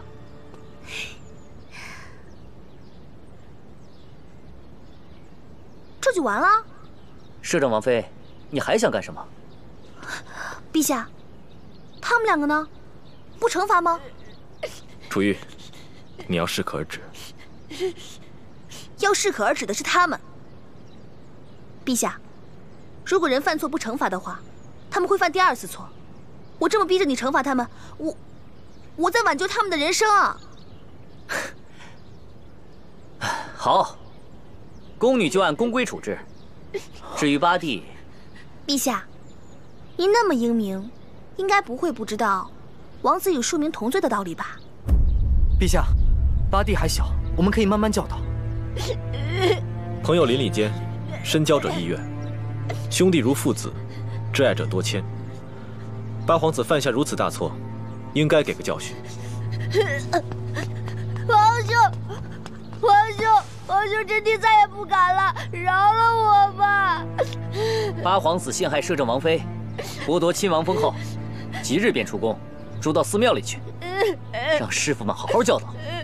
再这么不懂事，就不必回宫了。皇兄，不要赶我出宫！皇兄，我不走！来人！皇兄，我不走！皇兄，我不走！皇兄，陛下，陛下饶命啊！陛下！都散了。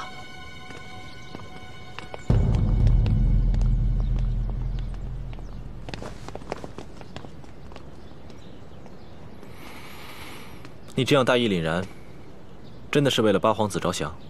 让得罪我的人轻松过关，我晚上会睡不着觉的。容止，你笑起来挺好看的。你以为皇上真的会相信你的一通话？难道不是？皇上少年称帝，并不只是因为天赐。就算你说的有道理，和珅死无对证，根本无法翻案。那他为什么要撤回驱逐令？和珅若真的被人设计，真正的目的就不只是刘宋。八皇子年纪轻轻就犯下如此大错，说没有人设计，谁会相信？后宫前庭争斗不休，皇上都看在眼里，只不过他隐忍不发。他是大魏皇上，干嘛要忍着？帝王之心，岂是你能随意揣测的？反正他们就是想用孩童顽劣来蒙混过关呗。不管怎么说，驱逐令撤销了，我还挺开心的。对方费尽心思布下了渔网，没见到大鱼，是不会收网的。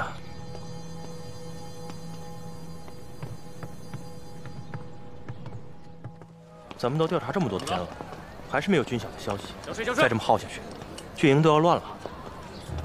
官爷，这些日子的税该交了吧？不是不给啊，今年夏秋2季的税全都交了，现在又要加税，实在是给不起了呀。给不起？给我进去找！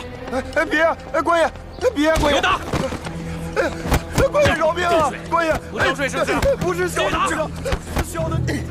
将军，在我调查军饷的时候，我同时也查到，这荆州地处边境，平城根本就鞭长莫及。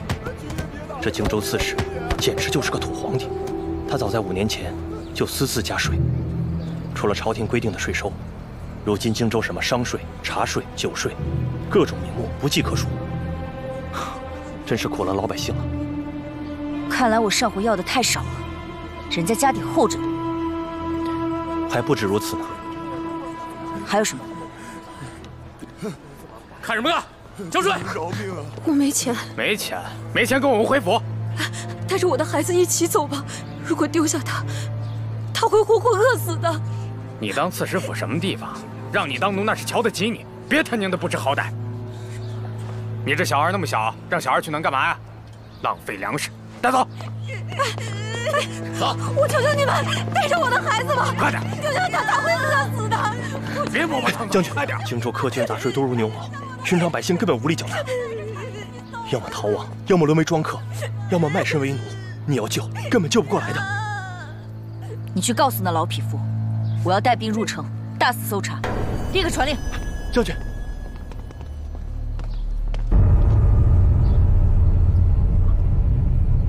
怎么了，将军？阁主，霍玄锲而不舍，已经快把荆州翻过来了。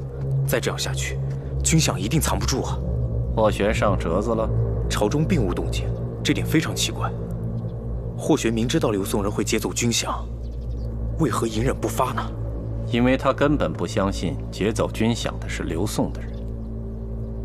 那现在该怎么办？有一个地方是最安全不过的。哎，怎么回事？怎么那么多士兵？听说是有大批军饷丢失，正在搜查呢。军饷是，瞧见没？那是飞凤将军最得力的副将，是吗？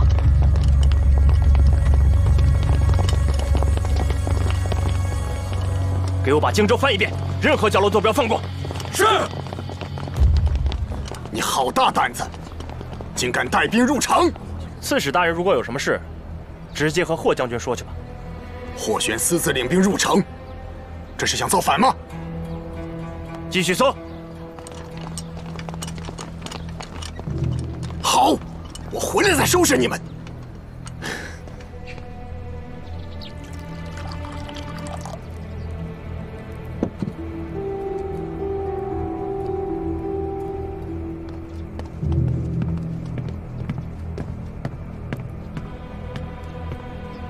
霍玄，你吃了雄心豹子胆，竟敢率军进入荆州，我一定到皇上跟前好好告你一状。你能换换词吗？你，刘刺史，别说是带兵入城搜查了，就连你这刺史府，我也是要搜的。你到底想干什么？刺史大人放心，只是暂借你这刺史府住2日，待我找到丢失的军饷，便出城。你要是找不到呢？你最好求神拜佛，保佑我找到军饷，否则的话，那20万军队便要进驻荆州，直到把你吃垮为止。我告诉你，我荆州也是有守军的。你那2000人马还不够我塞牙缝的。将军，王副将回来了。如何？把荆州翻了个遍，就是找不到军饷。每一寸都翻遍了。商户、酒馆、茶肆，甚至赌坊、青楼，凡是可能有消息的地方，全都找遍了。那么一大笔军饷，如果真的藏在荆州，怎么会一点消息都没有？早就跟你说过，劫掠的是刘宋人。我若是你，就赶紧写奏折，请摄政王去找那位刘宋公主算账，总比你在这儿浪费时间强多了。刺史大人如此肯定那批军饷不在城中，你连我这刺史府都搜遍了，还有什么地方？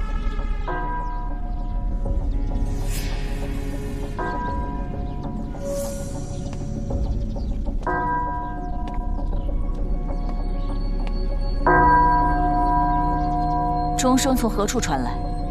晨钟暮鼓，自然是城郊的中清寺了。王泽，我们走。将军，我们去哪儿？中清寺。是。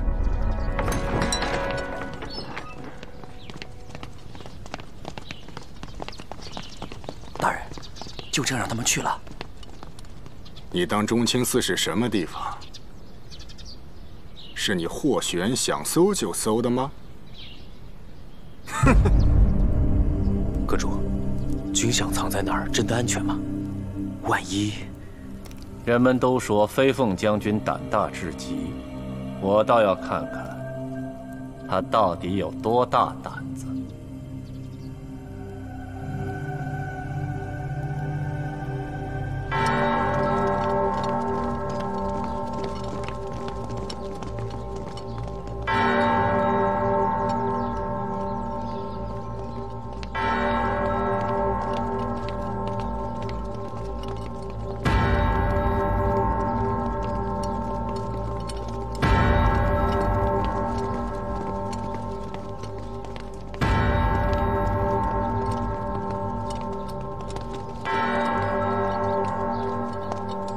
施主为何而来？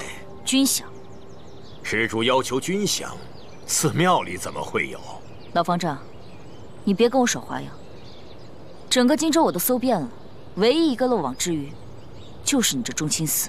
这里没有军饷，请将军不要让染血的兵戈玷污了佛门清净之地。有没有？要等我搜了才知道。将军，请看碑文。中清寺的碑文是先皇御笔亲题，寺里还保存了佛祖舍利。就算皇上到了这里，也要下马行礼。你区区一个3品将领，怎敢擅闯？霍玄一生杀戮无数，满手血腥。既然站在了这里，就绝不会无功而返。先皇亲笔又如何？就算先皇突然显灵，也阻止不了我。王泽，在。搜。霍玄，你放肆！给我搜。是。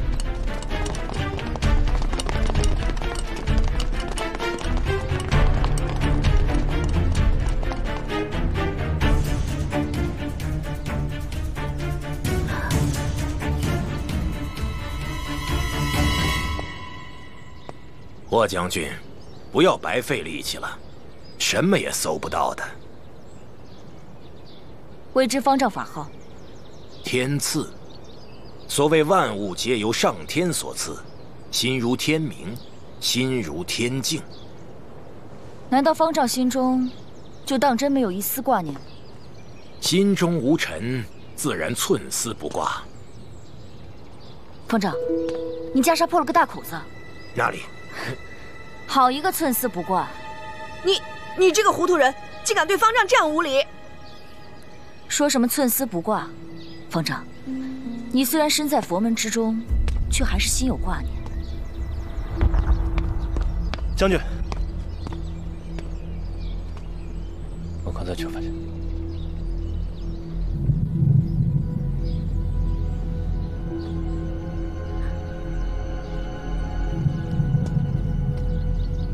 就是这样。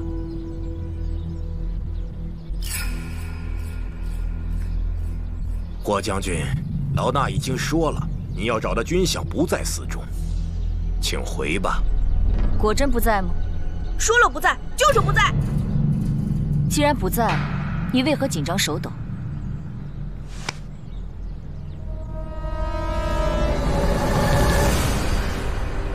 方丈既然不肯交出军饷，我只好得罪了。你们要干什么？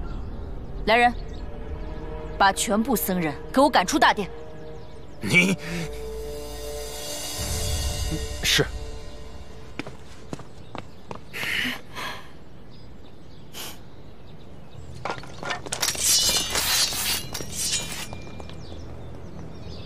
将军，军饷不会真的不在这里吧？不，我有种预感，他们对我有所隐瞒。那也不能放火烧寺啊！这寺里供奉着佛家至宝，又有先皇庇佑，万一让皇上知道了，可就真完蛋了。将军，你可不能犯糊涂啊！退下。将军，霍玄，中清寺立寺100年，何等境地！先皇题写的碑铭是皇权尊严的象征。你今天擅自搜查，一属大不敬。现在还敢放火烧寺，当真不怕皇上震怒吗？我数到3，如果你还不老实交代，我就要动手。你头顶3尺有神灵，你敢在这里纵火，一定会触怒佛祖，引来天谴。天谴？犯下此等人神共愤的恶行，必将背负千古骂名。霍玄，佛祖会降下灾祸，叫你下阿鼻地狱。不，刀山有锅，千刀万剐。火把。将军，真的不能烧啊！你要是这样做了，到时候摄政王都保不住你。将军，将军，真的不能烧啊！霍玄今日所为，全都是为了前线将士，绝无半点私心。若佛祖真要降罪，就怪罪我一人身上。或登刀山剑术，或堕火坑或汤，我霍玄绝不会说半个不字。1、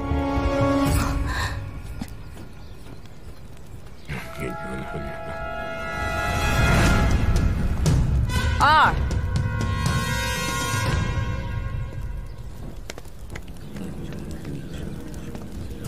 3。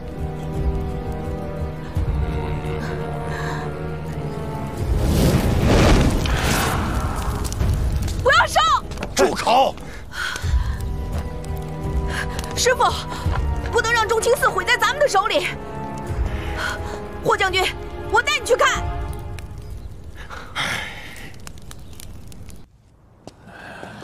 来吃蛋吧。现在上边还有多少？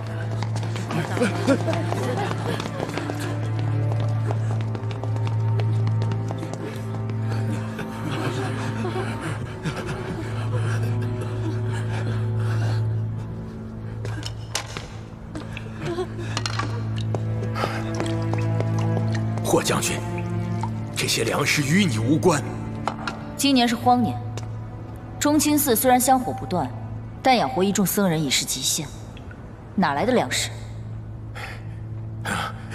中清寺附近有一条沟渠，城中的官员和富商奢侈无度，经常把吃不完的米饭倒掉。老衲就让弟子们收集起来，把这些浪费的粮食冲洗干净，蒸后晒干，囤积了多年，方才有这些余粮啊。哦，是这样吗？是。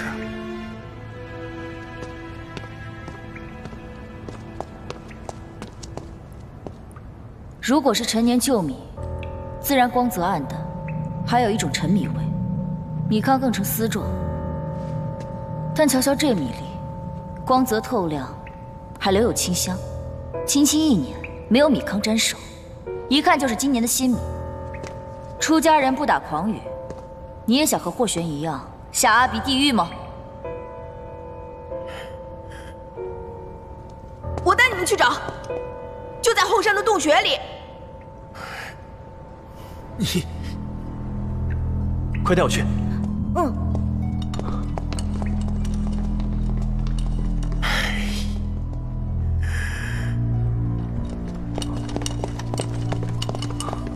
掀开。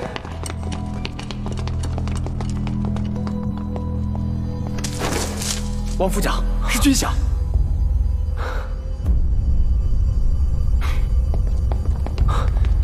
将军，全都找到了。方丈，你现在告诉我，这些军饷从何而来？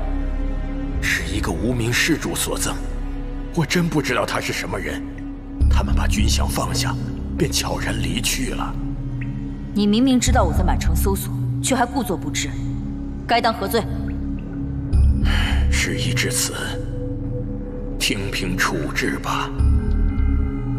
看在先帝的份上，我饶你不死。衣箱不落，全都带走。全部带走。是。师父，师父。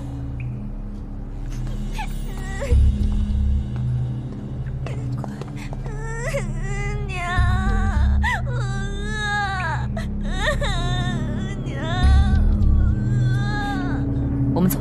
是。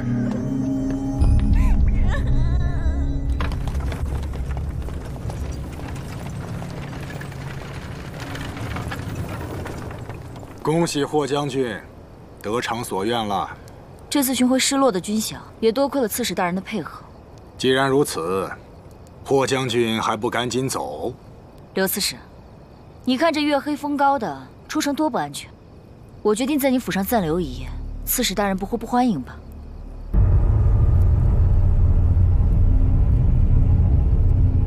来人，在。送霍将军去休息。把箱子抬进来。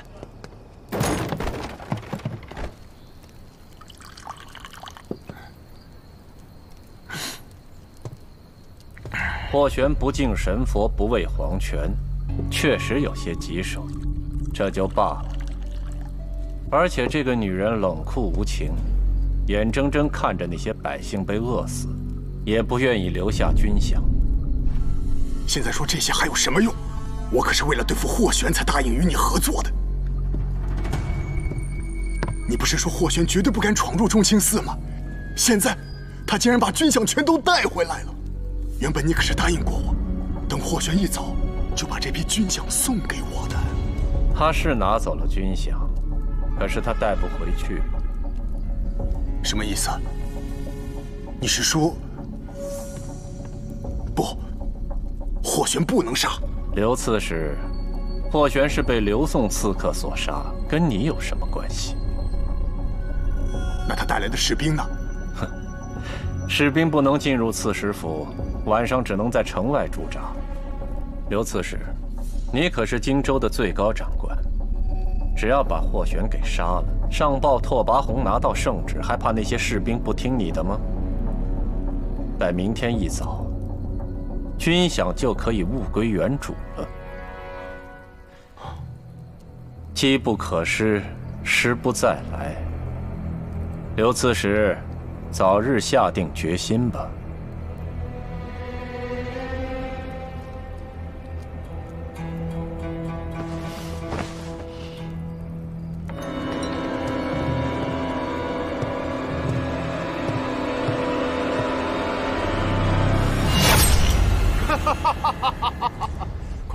快把箱子打开！大人，是空的，都给我闪开！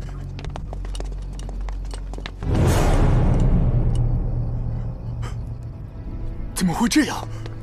刘刺史，我来接军饷了。霍玄，你不是……刚才不少宵小扰人清梦，如今都在我房里倒着呢。刺史大人要看吗？嗯。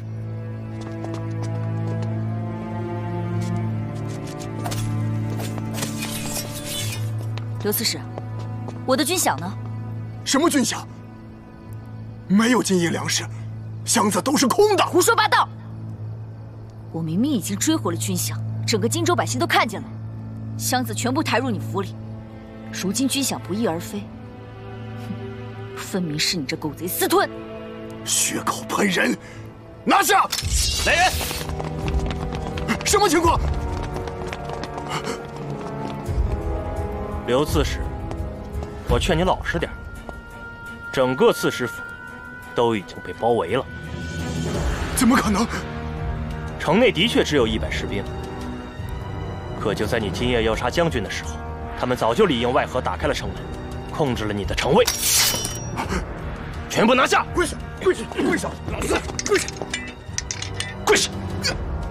霍玄，你满口胡言，明明都是些空箱子，根本没有军饷，栽赃！你这是栽赃！是啊，这就是栽赃。